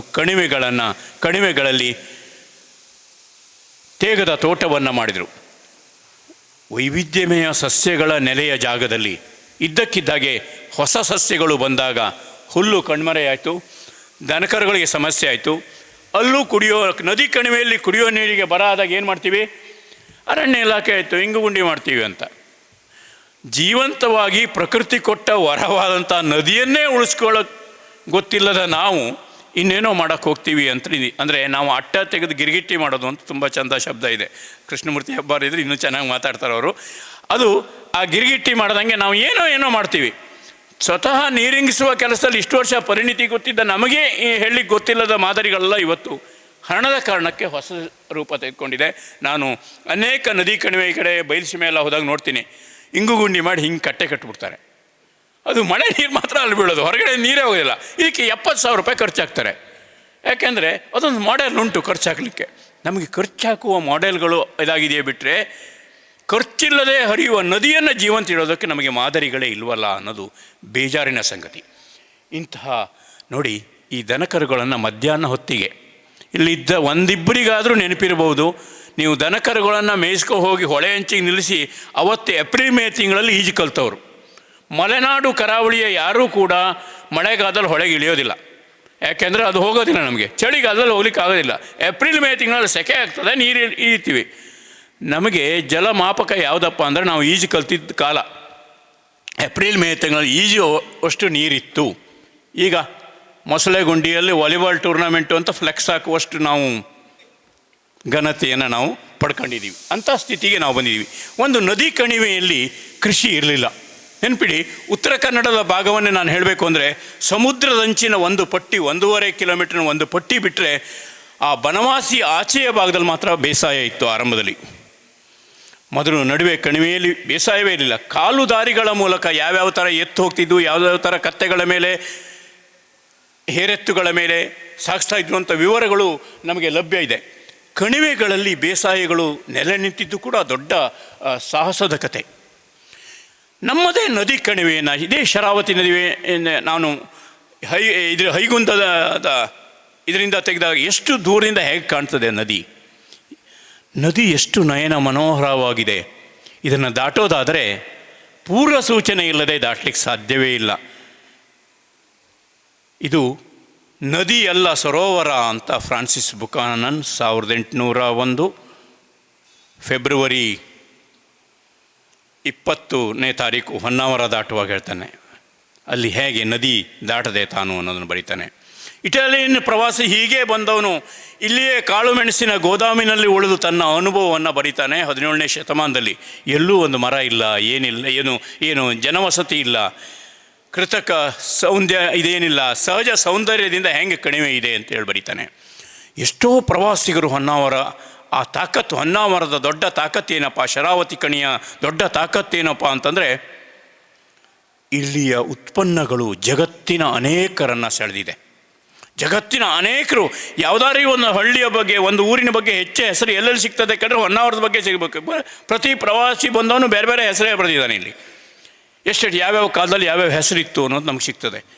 ನೋಡಿ, ಸೆಟ್ಟಿ ಇದ್ದಲ್ಲಿ ಪಟ್ಟಣ ಅಲ್ವಾ, ಸೆಟ್ಟಿ ವ್ಯಾಪಾರಿ. ನಮಗೆ ಹಡಗು ಎಲ್ಲಿವರೆಗೆ ಬಂತೋ ಅಲ್ಲಿ ಪಟ್ಟಣ ಬೆಳೀತದೆ. ಹೊನ್ನಾವರ ಹೀಗೆ ಬೇರೆ ಬೇರೆ ಪೇಟೆಗಳೆಲ್ಲ ಬೆಳೀತಾ ವ್ಯಾಪಾರಗಳು ಬೆಳೀತಾ ಇತ್ತು. ಘಟ್ಟ ಮತ್ತು ಕರಾವಳಿಯ ಮಧ್ಯೆ ಈ ಸಂಪರ್ಕಗಳು ಯಾವಾಗಾದವು? ನಾವು ಎಲ್ಲಿವರೆಗೆ ಹೆಂಗಿದ್ವಿ? ನಾನು ಯಾವತ್ತೂ ನೆನೆಸ್ಕೊಳ್ತೀನಿ, ಮುಂಬೈದಿಂದ ತಾಣಕ್ಕೆ ಮೊಟ್ಟ ಮೊದಲ ಭಾರತೀಯ ರೈಲು ಸಂಚಾರ ಆಗಿದ್ದಕ್ಕೂ ಹೊನ್ನಾವರದ ಈ ಗೇರ್ಸಪ್ಪೆಯ ಮೂಲಕ ಆಚೆಯ ತಾಳಗುಪ್ಪ ತನಕ ರಸ್ತೆ ಆಗಿದ್ದು ಕೂಡ ಒಂದೇ ವರ್ಷ, 1854. ಎಷ್ಟು ಖರ್ಚಾಯಿತು ಅಂತ ಆಗ ಎತ್ತಿನ ಗಾಡಿ ಇಲ್ಲದ ಊರು ಇದು. 1826ರಲ್ಲಿ ಎತ್ತಿನ ಗಾಡಿ ಬಂದು ಆಗ ನಂತರ ಎತ್ತಿನ ಗಾಡಿ ಓಡಾಡುವ ಇದಾಗಿ ನಾವು ಇಡೀ ಕಣಿವೆಯ ಬದುಕು ಹೇಗಿತ್ತು ಅಂತ ನೋಡೋದಕ್ಕೆ ಉದಾಹರಣೆಗಳು ನಮಗೆ ಸಿಗ್ತವೆ. ಕಾಡು ನೋಡಿ ಕೃಷಿ ಮಾಡಿ ಅಂತ ಮಾತಿದೆ. ಅಡಿಕೆ ತೋಟ ಇದೆ ಇಲ್ಲಿ. ಅಡಿಕೆ ತೋಟ ಹೇಗೆ ಬಂತಿಲ್ಲಿ? ಆಶ್ಚರ್ಯ ಆಗ್ತದೆ. ನೀವು ಒಂದಡಿಕೆಯನ್ನು ಇಟ್ಕೊಂಡವರು, ಒಂದಡಿಕೆ ಶಂಭುಲಿಂಗನನ್ನು ಕಂಡವರು, ಹಸಿ ಅಡಿಕೆಯನ್ನು ನೀರಿಗೆ ಹಾಕಿ ಕೆತ್ತು ಮೂಲದಲ್ಲಿ ಅಡಿಕೆ ಹೆಂಗೆ ತಿಂತಿದ್ರೋ ಹಾಗೆ ತಿಂತ ಅವರು ಅಂತ ಊರುಗಳು. ಪಂಚಗ್ರಾಮದ ವೀಳ್ಯದೆಲೆ ಎಂಥ ಶ್ರೇಷ್ಠ. ಈ ನೆಲದಲ್ಲಿ ಎಷ್ಟು ಸಂಗತಿಗಳಿದ್ದಾವೆ, ವಿಶೇಷಗಳು. 7ನೇ ಶತಮಾನದ ಹೊತ್ತಿಗೆ ಕದಂಬರ, ಅದಕ್ಕೂ ಮೊದಲೇ ಅಡಿಕೆ ಪರಿಚಯ ಇತ್ತು. ಬನವಾಸಿ ಹತ್ತಿರದ ಕ್ಯಾಸ್ನೂರಲ್ಲೆಲ್ಲೋ ಅಡಿಕೆ ತೋಟ ಆಯಿತು ಅಂತ ಮಾಹಿತಿ ಬರ್ತದೆ. ಅಧಿಕೃತ ದಾಖಲೆಗಳು ಅಲ್ಲಿ ಸಿಗೋದಿಲ್ಲ. ಆದರೆ ಬಾದಾಮಿಯಲ್ಲಿ, ಕುಂತಳ ದೇಶದ ಬಾದಾಮಿ ಅಂತ ಹೇಳ್ತೀವಿ, ಅಥವಾ ಬಳ್ಳಾರಿಯಲ್ಲಿ ಇರುವಂತಹ ಹಂಪಿಯ ಏನು ಅಲ್ಲಿ ಪಾನ್ ಸುಪಾರಿ ಬಜಾರ್ ಅಂತ ಇವತ್ತು ನೋಡ್ತೀವಿ, ಎಲ್ಲೆಲ್ಲಿತ್ತು ಅಂತ ನೋಡ್ತಾ ಹೋದರೆ ಆ 7-8ನೇ ಶತಮಾನದಲ್ಲಿದ್ದ ಅಡಿಕೆ ಮರವನ್ನು ಬ್ರಾಹ್ಮಣರಿಗೆ ದಾನವಾಗಿ ಕೊಟ್ಟ ಶಾಸನಗಳು ಎಷ್ಟು ಸಿಗ್ತವೆ. ಅಡಿಕೆಗೆ ಸಂಬಂಧಪಟ್ಟ ಪ್ರೋತ್ಸಾಹದ ಕೆಲಸಗಳು ಎಷ್ಟು ಸಿಗ್ತವೆ. ಅದಾದ ನಂತರ ಹರಿಯುವ ನೀರನ್ನು ಒಂದು ಕೆರೆಯ ಮಡುವಿನಲ್ಲಿ ನಿಲ್ಲಿಸಿ ಒಂದು ಆರ್ಥಿಕ ಬೆಳೆಯಾಗಿ ಬೆಳೆಸಿದ ಶ್ರೇಯಸ್ಸು ಹೊಯ್ಸಳರಿಗೆ ಸೇರುತ್ತದೆ. 10, 11, 14ನೇ ಶತಮಾನ ತನಕ ಹೊಯ್ಸಳರು ಅಡಿಕೆ ಕೃಷಿಗೆ ಸಂಬಂಧಪಟ್ಟ ಪ್ರೋತ್ಸಾಹ ಕೊಟ್ಟರೆ ನಂತರ ಅದನ್ನು ಕೆಳದಿಯವರು, ಸೋದೆಯ ಅರಸರು ತರ್ತಾರೆ. ಹಾಗಾಗಿ ಸೋದೆಯ ಅರಸು ಇಮ್ಮಡಿ ಅರಸಪ್ಪ ನಾಯಕ ಫೆಬ್ರವರಿ 10, 1565ರಲ್ಲಿ ಸ್ವರ್ಣವಳ್ಳಿ ಮಠವನ್ನು ಕಟ್ಟುವಾಗ ಪೂಗಾರಾಮಮಂ ನಿರ್ಮಿಸಿ ಅಂತಲೇ ಬರೀತಾರೆ. ಸೊಪ್ಪಿನ ಬೆಟ್ಟ ಕೊಟ್ಟು ಅಡಿಕೆ ತೋಟ ಮಾಡಿ ಮಠವನ್ನು ಕಟ್ತಾರೆ. ಅಂದರೆ ಒಂದು ಅಡಿಕೆ ಇಂದ ಆರ್ಥಿಕ ಬೆಳೆಯನ್ನು ಬೆಳೆಸ್ತಾ, ಊರನ್ನಾಳ್ತಾ, ಅಲ್ಲಿಯ ನೀರನ್ನು ಅರ್ಥ ಮಾಡ್ಕೊಳ್ತಾ, ಅಲ್ಲಿಯ ಕೃಷಿಯನ್ನು ಅರ್ಥ ಮಾಡ್ಕೊಳ್ತಾ, ಪರಿಸರ ಸ್ನೇಹಿಯ ಬೇರೆ ಬೇರೆ ದಾರಿಗಳು ತೆರೀತಾ ಹೋಗ್ತವೆ. ನಾವು ಇವತ್ತು ನದಿ ಕಣಿವೆ ಹೋಗುವಂಥ ಬಯಲುಸೀಮೆ ಕಡೆ ಹೋದರೆ ಅಲ್ಲಿ ಕಣಿವೆಗಳಲ್ಲಿ ಏನು ತುಂಗಭದ್ರಾ ನೆಲೆಯಲ್ಲಿ ಕಾಡಿರಬೇಕು ಅಂತ ನಿರೀಕ್ಷೆ ಮಾಡ್ತೀವಿ. ಅಲ್ಲಿ ಮುಂದೆ ಹೋದ್ಮೇಲೆ ಎಲ್ಲ ಬೋಳಾಗಿರುವಂಥ ನೋಡ್ತೀವಿ. ಭೂಕುಸಿತ ಸಹಜವಾದ ಕ್ರಿಯೆ ಆಗಿಬಿಟ್ಟಿದೆ. ಎಲ್ಲ ಕಡೆ ನೋಡ್ತೀವಿ, ಕರಾವಳಿ ಇದ್ರ ಕಡೆ ಎಲ್ಲ ನಾವು ನದಿಯನ್ನು ಬಗೆದು ಹಾಳು ಮಾಡ್ತಾ ಹೋಗ್ತಿದ್ವಿ. ಎಷ್ಟು ಪ್ರಮಾಣ ಅಂತಂದರೆ ಇದೊಂದು ಕೃಷಿ ನೋಟ. 4000 ಮಿಲಿಮೀಟ್ರ್ ಮಳೆ ಬೀಳುವಂತಹ ಮೂಡುಬಿದ್ರೆಯ ಜಾಗದಲ್ಲಿ ಅಲ್ಲಿರುವ ಬಿಲ್ಡಿಂಗ್ಗಳು ಬೇರೆ ಬೇರೆ ಎಲ್ಲ ನಾವು ನೋಡೋದು ಒಂದು ಭಾಗ. ಆದರೆ ಅಷ್ಟೆಲ್ಲ ಮಳೆ ಬೀಳುವಲ್ಲಿ ಕಾಡು ಹೇಗಿರಬೇಕು ಅಂದರೆ, ನಮ್ಮ ಅಡಿಕೆ ತೋಟದಲ್ಲಿ ಕಾಳುಮೆಣಸು ಬಳ್ಳಿ ಬೇರೆ ಬೇರೆ ಹಂತಗಳಿರ್ತವೆ, ಬೇರೆ ಬೇರೆ ಹಂತದ ಗಿಡ ಇರಬೇಕು. ಕಾಡು ಒಂದು ತುಂಬ ಚೆನ್ನಾಗಿರುವ ವರ್ಣನೆ ಎಲ್ಲಿ ಸಿಗುತ್ತೆ ಅಂದರೆ, ಮಲೆಕುಡಿಯ ಅಂತ ವನವಾಸಿಗರಿರ್ತಾರೆ. ಅವರು ಮದುವೆ ಮನೆಗೆ ಹೋಗಿ ವಾಪಸ್ ಬಂದರೆ ಎಷ್ಟು ಜನ ಸೇರಿದ್ರಾ ಅಂತ ಕೇಳ್ತೀವಲ್ಲ ನಾವು. ಕಾಡಿನಾಗೆ ಜನ ಸೇರಿದ್ರು ಅಂತಾರೆ. ಕಾಡಿನಾಗೆ ಜನ ಸೇರಿದ್ರು ಅಂದರೆ 100 ಅಡಿ ಎತ್ತರದ ಮರ, ಒಂದು 50-60 ಎತ್ತರದ ಮಧ್ಯಮ ಎತ್ತರದ ಮರ, ಗಿಡ ಬಳ್ಳಿ ಪೊದೆ ಎಳೆಯ ಬೀಜಗಳು ಇಂದ ಶುರುವಾಗಿ ಕಾಡು ಕೂಡಿರಬೇಕು. ಬಳ್ಳಿ ಪೊದೆ ಎಲ್ಲ ಸೇರಿ ಅದು ಒಂದು ಕುಟುಂಬ ಇದ್ದಂಗೆ. ಕಾಡಿನ ಕುಟುಂಬವನ್ನು ನಾವು ಆ ಸ್ವರೂಪವನ್ನು ಬದಲಿಸಿಬಿಟ್ವಿ. ಏಕಜಾತಿಯ ನೆಡುಪತೋಪನ್ನು ತಂದ್ವಿ. ಮಳೆ ಬಿದ್ದರೆ ಪ್ರವಾಹ. ಇವತ್ತೆಲ್ಲ ಪೇಪರ್ ಸುದ್ದಿಗಳನ್ನು ನೋಡಿ ವೇಗವಾಗಿ ನೀರು ಬಂದು ಡ್ಯಾಮ್ ತುಂಬಿ ಹೋಯ್ತು ಅಂತ. ಆ ಕಡೆ ಅತಿ ವೇಗ ಅಪಾಯಕಾರಿ ಅಂತ ಹೈವೇದಲ್ಲೇ ಬೋರ್ಡ್ ಹಾಕಿದ್ದೀವಿ. ವೇಗವಾಗಿ ಹೋದರೆ ಅಪಾಯ ಆಗುತ್ತೆ ಅಂತ. ನಾವು ನೀರಿನ ವಿಚಾರದಲ್ಲಿ ಅದನ್ನೇ ಹೇಳ್ತೀವಿ. ಒಂದೊಂದು ಎಕರೆಯಲ್ಲಿ ಬೀಳುವ ನೀರು ವೇಗವಾಗಿ ಬಂದಾಗ ಮಣ್ಣು ಕೊಚ್ಕೊಂಡು ಹೋಗ್ತದೆ, ಕೊಚ್ಕೊಂಡು ಹೋಗ್ತದೆ, ಎರೆ ಕುಸಿತದೆ. ಕಳಚೆ ಭೂಕುಸಿತ ಯಾಕಾಯಿತು ಅಂತ ಕೇಳಿದ್ರೆ, ಮೇಲ್ಗಡೆ 180 ಮಿಲಿಮೀಟ್ರ್ ಮಳೆ ಬಿತ್ತು ಒಂದು 40 ಎಕರೆ ಪ್ರದೇಶದಲ್ಲಿ. ಆ 180 ಮಿಲಿಮೀಟ್ರ್ ಮಳೆ ಕೆಲವೇ ಸಮಯದಲ್ಲಿ ಬಿತ್ತು. ವೇಗವಾಗಿ ಪ್ರವಾಹ ಬಂತು. ನಮ್ಮ ರಸ್ತೆ ಗಟಾರ ಚೆನ್ನಾಗಿ ಮಾಡಿದರು ಎರಡೂ ಕಡೆ. ಆ ಗಟಾರದಲ್ಲಿ ಪ್ರವಾಹ ನುಗ್ಗಿತು. ಮೊದಲ ಕುಸಿತ ಆರಂಭ ಆಯಿತು. ಕಳಚೆಯವರು ಕೆಳಗಡೆ ಪಾಸಾಗ್ತಾ ಇಡೀ ಗುಡ್ಡಗಾಡು ಕುಸಿತಾಯಿತು. ನಮ್ಮ ತಜ್ಞತೆ ಇದೆಯಲ್ಲ, ಅಲ್ಲಿ ನೆಲ ನೋಡಿದರೆ ಅದೆಲ್ಲ ಗೊತ್ತಾಗುತ್ತೆ ಹೇಗಾಗುತ್ತೆ ಅಂತ. ನದಿ ಉಕ್ಕೇರಿಬಿಡ್ತಾ ಇದೆ. ಕಾರಣ ಏನು ಅಂದರೆ, ನಮ್ಮ ಮೊಸಳೆ ಗುಂಡಿಗಳು ಲೆವೆಲ್ ಆಗಿದೆ. ಯಾಕೆಂದರೆ ಮಳೆ ಭೂಕುಸಿತ ಆಗಿ ಲೆವೆಲ್ ಆಗಿಬಿಟ್ಟಿದೆ. ಬೇಸಿಗೆಯಲ್ಲಿ ನೀವು ನೋಡಿದ್ರೆ ನಿಮ್ಮ ಲಾರಿ ಬೇಕಾದ್ರೆ ಹಡಗು ಬರುತ್ತಿತ್ತು ಗೇರುಸೊಪ್ಪೆವರೆಗೆ ಅಂತ. ನದಿ ಒಣಗಿಬಿಟ್ರೆ ನಮ್ಮ ಲಾರಿ ಆರಾಮ್ ತರ್ಬೋದು ಮರಳು ದಿಬ್ಬದ ಮೇಲೆ. ಅಂಥ ಸ್ಥಿತಿಗೆ ನಾವು ಬೇರೆ ಬೇರೆ ನದಿಗಳಲ್ಲಿ ನೋಡ್ತಾ ಇದ್ದೀವಿ. ನಾವು ಬಯಲುಸೀಮೆ ಕಡೆ ಹೋದರೆ ಇದು ನದಿ ರೀ ಅಂತ ಹೇಳ್ತಾರೆ, ಘಟಪ್ರಭಾ ಮಲಪ್ರಭಾ ಅಂತ ಹೇಳ್ತಾರೆ. ಎಲ್ಲ ಚಿತ್ರಗಳು ಅದಲು ಬದಲಾಗಿಬಿಟ್ಟಿದ್ದಾವೆ. ಪ್ರವಾಹಗಳಿಗೆ ಕಾರಣ ಏನು ಅಂದರೆ, ನದಿ ನೀರು ಹಿಡ್ಕೊಳ್ಳೋದಕ್ಕೆ ಮೇಲೆ ಟ್ಯಾಂಕ್ ಇದೆ. ಯಾವುದು ಅಂದರೆ ಶರಾವತಿ ಕಣಿವೆಯಂತಹ ಕಾನು ಅಂದರೆ ಅಲ್ಲಿ ದೇವತೆ ಇರುವಂಥದ್ದು. ಆ ಕಾನಿನಲ್ಲಿ ಬೆಲೆ ಬಾಳುವ ಮರಗಳು ಯಾವತ್ತೂ ಇರೋದಿಲ್ಲ. ಒಂದು 100-120 ವರ್ಷ ಬೆಳೆದು ಅದು ಭೂಮಿಗೆ ಕರಗಿ ಆಮೇಲೆ ಒಳ್ಳೆ ಫಲವತ್ತಾದ ಮಣ್ಣಾಗ್ತಾ ಈ ವಾಟರ್ ಹಾರ್ವೆಸ್ಟಿಂಗ್ ಕೆಲಸ ಹ್ಯೂಮಸ್ನಿಂದ ಬೇರೆ ಬೇರೆ ಅಂತ ನಡೀತಾ ಹೋಗ್ತದೆ. ನೀವೊಂದು ಬಿದಿರು ಮಟ್ಟಿ ಕೆಳಗಡೆ ನಿಂತರೆ ಮಳೆ ಬಿದ್ದ ನಂತರ ನೋಡಬೇಕು ಹೇಗೆ ಹನಿ ಬೀಳುತ್ತೆ ಅಂತ. ಅಂದರೆ ಮಳೆಯ ಆವೃತ್ತಿಯನ್ನು ಜಾಸ್ತಿ ಮಾಡ್ತಾ ಭೂಮಿಗೆ ಹಿಂಗಿಸುವಂಥ ಕೆಲಸ ಮಾಡುತ್ತೆ. ನಮ್ಮೂರಿನ 1 ಎಕರೆ ಜಾಗದಲ್ಲಿ 4000 ಮಿಲಿಮೀಟ್ರ್ ಮಳೆ ಬೀಳುತ್ತೆ ಅಂತಂದರೆ, ಕನಿಷ್ಠ 1 ಎಕರೆಯ 114 ದಿನದ ಮಳೆ ದಿನಗಳಲ್ಲಿ 1,30,00,000 ಲೀಟರ್ ನೀರು ಬೀಳುವ ಜಾಗ ಇದು. 1,30,00,000 ಲೀಟರ್ ನೀರು ಬೀಳುವಾಗ ಗುಡ್ಡ ಕಡಿದಾಗಿರ್ತದೆ, ಕಾಡು ದಟ್ಟವಾಗಿರ್ತದೆ, ನಿಧಾನಕ್ಕೆ ಹಿಂಗಿಸ್ಬೇಕು. ಹಾಗಾಗಿ ಕತ್ತಲೆ ಇದು ಕಾನಿಗೆ ಹೋದರೆ ಸ್ವಚ್ಛವಾದ ನೀರೇ ಇರ್ತದೆ. ಆ ನೀರನ್ನು ಹೇಗೆ ಇಳಿಸ್ಬೇಕು ಅನ್ನೋದು ಗೊತ್ತಿದೆ ನಮ್ಮ ಕಾಡಿಗೆ, ಹುಲ್ಲಿಗೆ ಗೊತ್ತಿದೆ. ಆದರೆ ನಾವೇನು ಮಾಡಿದ್ದೀವಿ ಅಂದರೆ, ನಮ್ಮ ಕೊಳಚೆಗಳನ್ನೆಲ್ಲ ನದಿಗೆ ಬಿಟ್ಟು ಹೀಗೆ ಮಾಡಿದ್ದೀವಿ. ನೆಕ್ಸ್ಟ್ ನೋಡಿ, ಹಿರೇಹಳ್ಳ ಪುನಶ್ಚೇತನ ಅಂತ ತುಂಗಭದ್ರೆಯ ಉಪಹಳ್ಳ, ಅದು ಕೊಪ್ಪಳದಲ್ಲಿ ಗವಿಮಠದ ಶ್ರೀಗಳು ಆ ಕೆಲಸವನ್ನು ಆರಂಭಿಸಿದಾಗ ನಾವು ಚರ್ಚೆ ಮಾಡಿದ್ವಿ. ಅವರು ತಾನು ಪಂಜಾಬಿಗೆ ಹೋಗಿ ಅಲ್ಲಿ ಬಲ್ಬೀರ್ ಸಿಂಗ್ ಅವರು ಅಲ್ಲೊಂದು ನದಿ ಪುನರುಜ್ಜೀವನ ಮಾಡ್ತಾರೆ, ಅಲ್ಲಿ ಹೋಗ್ತೀನಿ ನೀವು ಇಲ್ಲಿರಿ ಅಂತ. ಅವರು ಅಲ್ಲಿ ಹೋಗಿ ಬಂದರು. ಆಮೇಲೆ ನಮಗೆ ನಮ್ಮದೇ ಆದ ಮಾದರಿ ಹುಡುಕಬೇಕು ಅಂತ 23 ಕಿಲೋಮೀಟರ್ ಉದ್ದ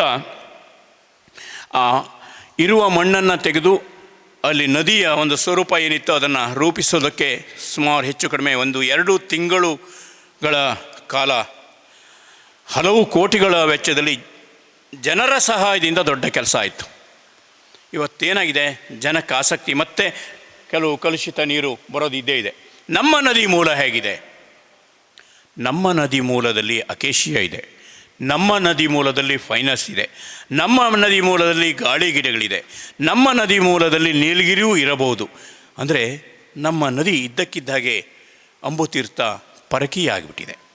ಯಾಕೆ ಕಾರಣ ಯಾಕೆ ಹೇಳ್ತೀನಿ ಅಂದರೆ, ನದಿ ಮೂಲವನ್ನು ಹೇಗೆ ಇಟ್ಕೋಬೇಕು ಅನ್ನೋದಕ್ಕೆ ನಮ್ಮ ಹಿರಿಯರು ದೇವರಿಟ್ಟು ಕೈ ಮುಗಿ ತೋರಿಸಿದ್ರು, ಮುಟ್ಟಕ್ಕೆ ಬರಬೇಡಿ ಅಂತ. ಕರ್ನಾಟಕದ ಎಲ್ಲ ಗುಡ್ಡಗಳ ಮೇಲೆ ಏನಿದೆಯಲ್ಲ ದೇವರಿದೆ, ಎತ್ತರದ ಗುಡ್ಡಗಳ ಮೇಲೆ ಅಲ್ಲಿ ನೀರಿದೆ. ನೀವು ಹೋಗಿ ಅಂತರಗಂಗೆ ಬೆಟ್ಟ ಅಂತ ಕೋಲಾರದಲ್ಲಿ 1920 ಅಡಿ ಆಳಕ್ಕೆ ಕೊಳವೆ ಬಾವಿ ಹೋಗಿದೆ.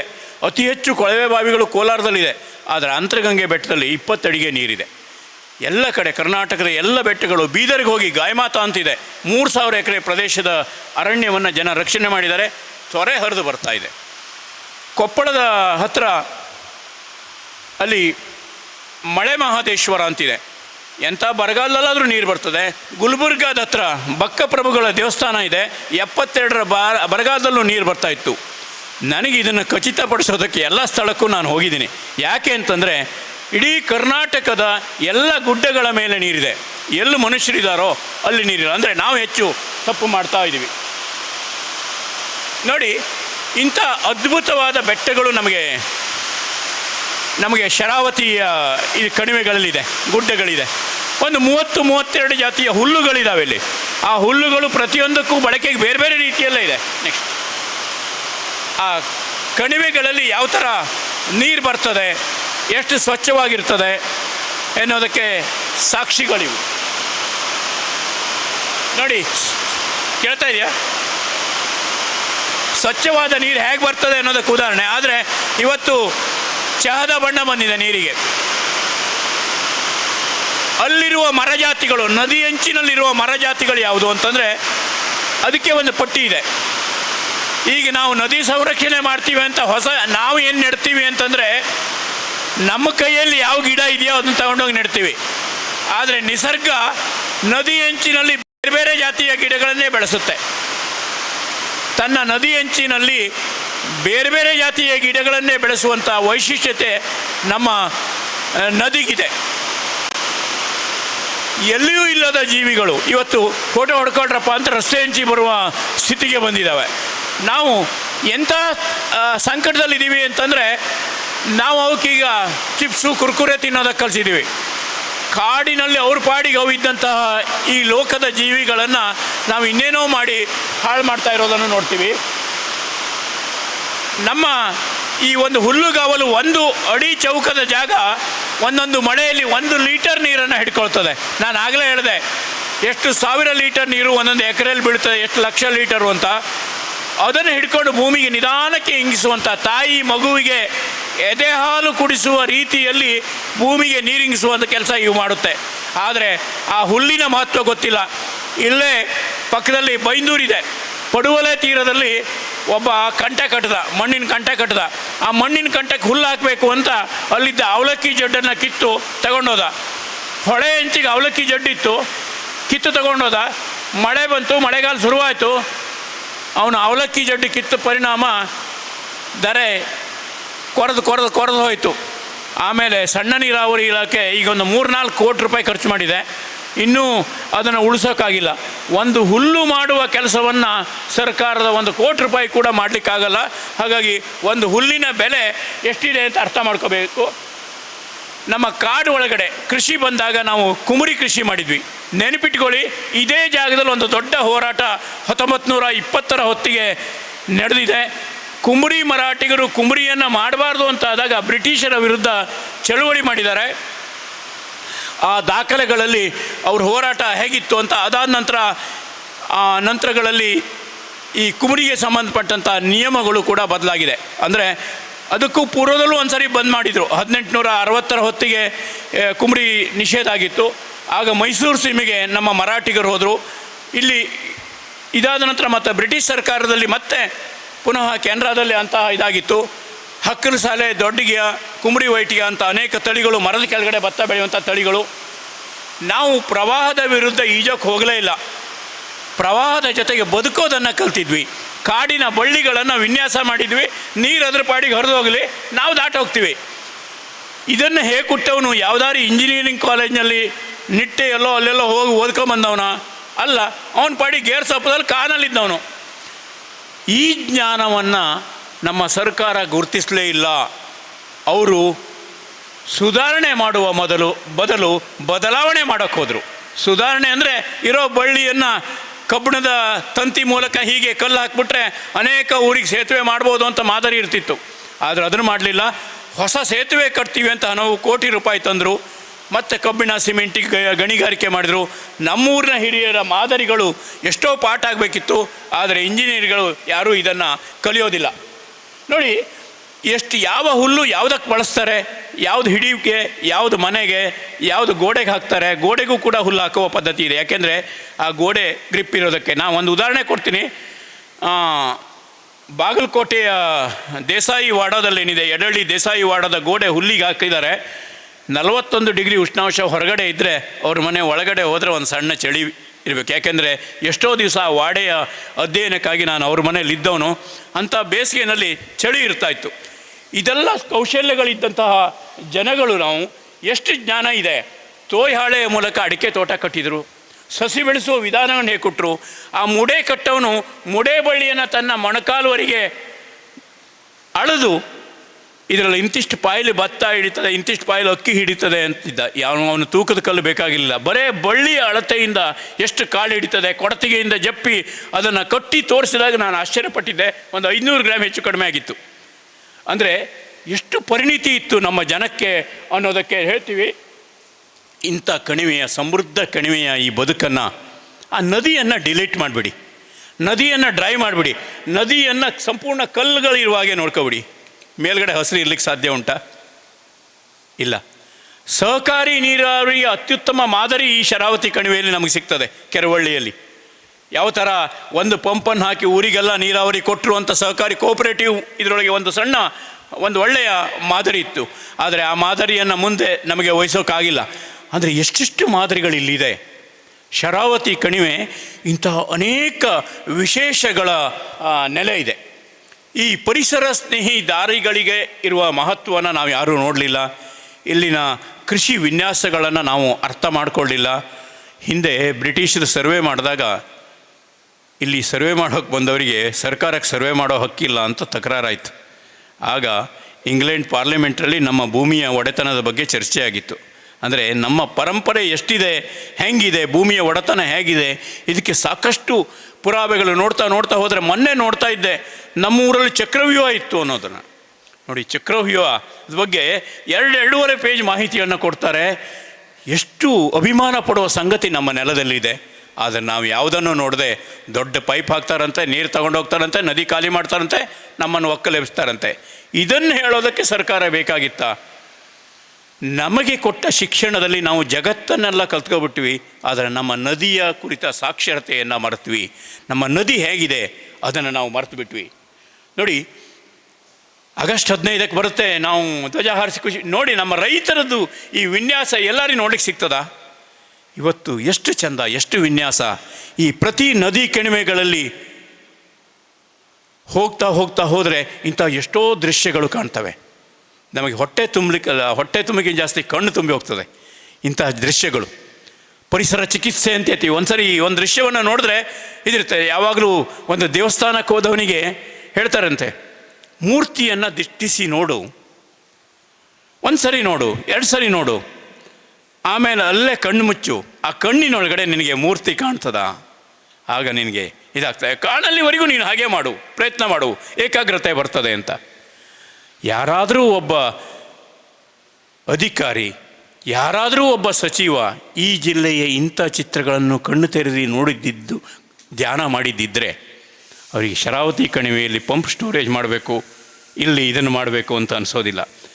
ಅವರಿರುವ ದೊಡ್ಡ ಸಮಸ್ಯೆ ಅಂದರೆ ನಮ್ಮ ಅರಣ್ಯ ಸಚಿವರು ಅರಣ್ಯ ಜಿಲ್ಲೆಯವರು ಆಗಿರೋದೇ ಇಲ್ಲ, ಅಥವಾ ಸಚಿವರುಗಳಿಗೆ ಯಾರು ನೇರ ಸಂಪರ್ಕಗಳು ಇರೋದೇ ಇಲ್ಲ. ಒಳಗಡೆ ಕರ್ಕೊಂಡು ಹೋದರೆ ಅನೇಕ ಸಂದರ್ಭಗಳಲ್ಲಿ ಅವರ ಅರಿವಿನ ಮಟ್ಟ ಇದೆ. ಹಾಗಾಗಿ ಎಷ್ಟೋ ಸಂದರ್ಭದಲ್ಲಿ ನಾನು ಮಾತಾಡ್ತಿದ್ದೆ, ಆ ಕಾಡೆಮ್ಮೆಗಳು ಯಾಕಿದ್ದಾವೆ ಅವ್ರನ್ನೆಲ್ಲ ಇದ್ರ ಮಾಡಿರಿ ಅಂಥೇಳಿ ಹೇಳಿದಾಗೆಲ್ಲ ನಾನು ಒಂದು ಸರಿ ಪತ್ರ ಬರೆದಿದ್ದೆ.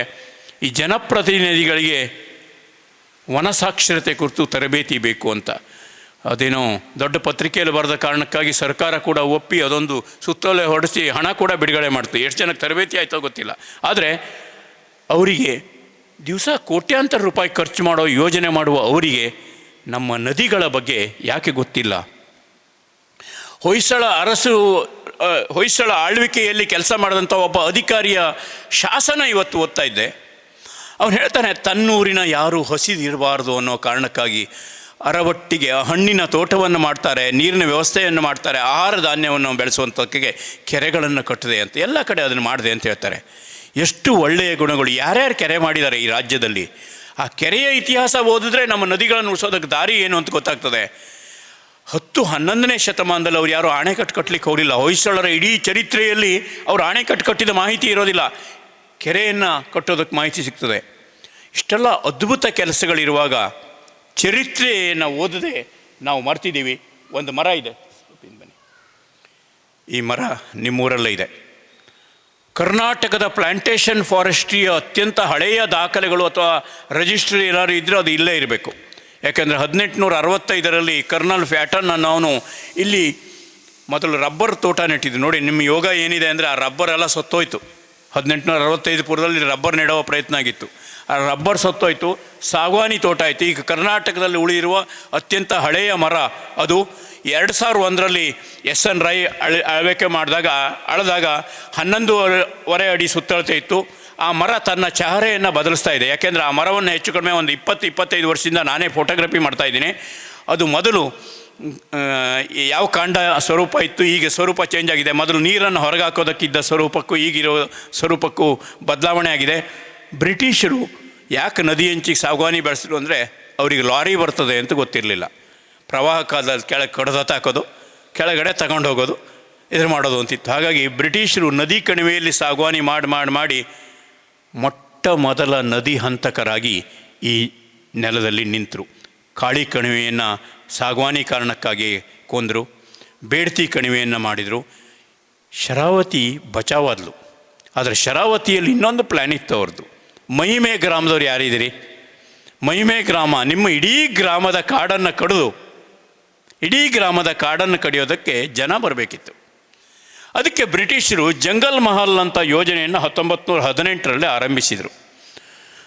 ಜಂಗಲ್ ಮಹಲ್ ಯೋಜನೆ ಅಂದರೆ ಏನು ಅಂದರೆ, ಮರ ಕಡಿಯೋದಕ್ಕೆ ಕಾಡಿಗೆ ಬಂದರೆ ನಿಮಗೆ ಪುಕ್ಕಟೆ ಭೂಮಿ ಕೊಡ್ತೀವಿ, ದನಕರು ಮೇಯೋಕ್ಕೆ ಜಾಗ ಕೊಡ್ತೀವಿ, ಆಮೇಲೆ ನಿಮ್ಮ ಮನೆ ಕಟ್ಟೋದಕ್ಕೆ ಕಟ್ಟಿಗೆ ಕೊಡ್ತೀವಿ ಎಲ್ಲ ಹೇಳಿದರು. ಆದರೆ ಇಲ್ಲಿಯ ಜನ ಯಾರೂ ಕಾಡು ಕಡಿಯೋದಕ್ಕೆ ಹೋಗಲಿಲ್ಲ. ದೇವಿಯ ಮಹಿಮೆ ಕಾಡು ಕಡಿಲಿಕ್ಕೆ ಹೋಗಲಿಲ್ಲ. ಇವತ್ತು ನಾವೇನೋ ಸಿಂಗಳಿಕ ಅಭಯಾರಣ್ಯ ಮತ್ತೊಂದು ಘೋಷಣೆ ಈಗ ಮಾಡಿರ್ಬೋದು, ಅವತ್ತಿನ ಜನ ಕತ್ತಿ ಹಚ್ಚದ ಕಾರಣಕ್ಕಾಗಿ ಇಷ್ಟು ಉಳ್ಕೊಂಡಿದೆ.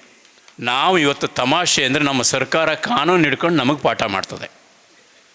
ನಿಮ್ಮದೇ ಕಣಿವೆಯಲ್ಲಿ ವನದುರ್ಗೆಯನ್ನು ನೋಡ್ತಾ 18 ವರ್ಷಗಳ ಕಾಲ ಆ ಕಡೆ ಭಟ್ಕಳದಿಂದ ಅಂಕೋಲಾ ತನಕ 150ಕ್ಕೂ ಹೆಚ್ಚು ದೇವಸ್ಥಾನ ನೋಡಿದವ ನಾನು. ಒಬ್ಬ ಭಕ್ತ ನನ್ನನ್ನು ಕರ್ಕೊಂಡೋಗಿ ಕಾಡೊಳಗೆ ತೋರಿಸಿದ್ದ, ಒಂದು ಕಲ್ಲು ಎತ್ತಿ ಕೆಳಗಡೆ ತೋರಿಸಿದ್ದ. ನನ್ನ ಕ್ಯಾಮ್ರಾ ಇದ್ದು ನಾನು ಫೋಟೋ ಹೊಡೆದಿಲ್ಲ. ಅವನು ಎತ್ತಿಟ್ಟ ಆ ಗಡಿಗೆಯಿಂದ ಎತ್ತಿಟ್ಟ ಅದರ ಮೌಲ್ಯ ಲೆಕ್ಕ ಹಾಕ್ಲಿಕ್ಕೆ ಸಾಧ್ಯ ಇಲ್ಲ. ಆದರೆ ಅವನು ಆ ಮರವನ್ನು ಅದಕ್ಕೆ ಮೀರಿ, ನಾವು ಇವತ್ತೇನಾದ್ರು ಸ್ವಲ್ಪ ಬಂಗಾರ ಇದ್ದರೆ ಮೊದಲು ಟ್ರೆಜರಿಯಲ್ಲಿ ಇಡ್ತೀವಿ. ನಮ್ಮ ಭಕ್ತರು ಅದೇ ಮರದ ಬುಡಕ್ಕೆ ಇಟ್ಟು ಕೈ ಮುಗಿದ್ರಲ್ಲ, ಇದಕ್ಕಿಂತ ದೊಡ್ಡ ಇದು ಏನೂ ಇಲ್ಲ. ರಾಮಪತ್ರೆ ಎಡಮಂಗಲ ಮರವನ್ನು ಕಡಿದಾಗ ಸುಳ್ಯದಲ್ಲಿ ಮರದಿಂದ ರಕ್ತ ಬರ್ತದೆ ಅಂತ ಉದಯವಾಣಿ ಪತ್ರಿಕೆಯಲ್ಲಿ ಸುದ್ದಿ ಆಯಿತು. ಮರದಿಂದ ರಕ್ತ ಬರ್ತದೆ. ನಮ್ಮ ವಿಜ್ಞಾನಿಗಳು ಹೋದರು, ಇದು ಮರದಿಂದ ರಕ್ತ ಬರೋದಲ್ಲ, ಮರದ ಒಂದು ದ್ರವ ಅದು ಅಂತ ಹೇಳಿದರು. ನಾನು ವಿಜ್ಞಾನಿಗಳನ್ನು ಕೇಳಿದ್ದೆ, ಅದು ರಕ್ತವೇ ಅಂತ ಹೇಳಿದರೆ ನಿಮ್ಮ ಗಂಟೇನು ಖರ್ಚಾಗ್ತಿತ್ತು ಅಂತ. ಯಾಕೆಂದರೆ ಜನರ ನಂಬಿಕೆಯಿಂದ ಕಣಿವೆಯಲ್ಲಿರುವ ಕಾನೊಳಗಿನ ಮರವನ್ನು ದೇವರು ಅಂತ ನೋಡಿಕೊಂಡ್ರು. ಪ್ರತಿ ಮರಕ್ಕೂ ಕಥೆ ಇದೆ. ಪ್ರತಿ ಮರದಲ್ಲೂ ರಾಮ, ಸೀತೆ, ಲಕ್ಷ್ಮಣ ಎಲ್ಲರೂ ಸಿಗ್ತಾರೆ ನಿಮಗೆ. ಮರದ ಕಥೆಗಳು ಒಂದು 150 ಕಥೆಗಳನ್ನು ಹೇಳ್ಬೋದು. ಪ್ರತಿ ಮರಕ್ಕೂ ಕಥೆ ಇದೆ ನಮ್ಮಲ್ಲಿ. ಅಷ್ಟು ಅದ್ಭುತವಾಗಿ ನಮ್ಮ ಈ ಅರಣ್ಯ ವಿನ್ಯಾಸ, ಅರಣ್ಯ ಕಾಂಡ ಇದೆ. ಎಷ್ಟು ಅದ್ಭುತ ಸಂಗತಿಗಳಿದ್ದಾವೆ. ನಿಮ್ಮಲ್ಲೇ ಚಿಪ್ಪಿ ಹಕ್ಕಲಿದೆ ಅಲ್ವಾ? ಚಿಪ್ಪಿ ಹಕ್ಕಲಲ್ಲಿ ಭೂಗತದಿಂದ ಚಿಪ್ಪು ಸಿಗ್ತದೆ. ಅದು ಸಮುದ್ರ ಜೀವಿಯ ಅವಶೇಷ.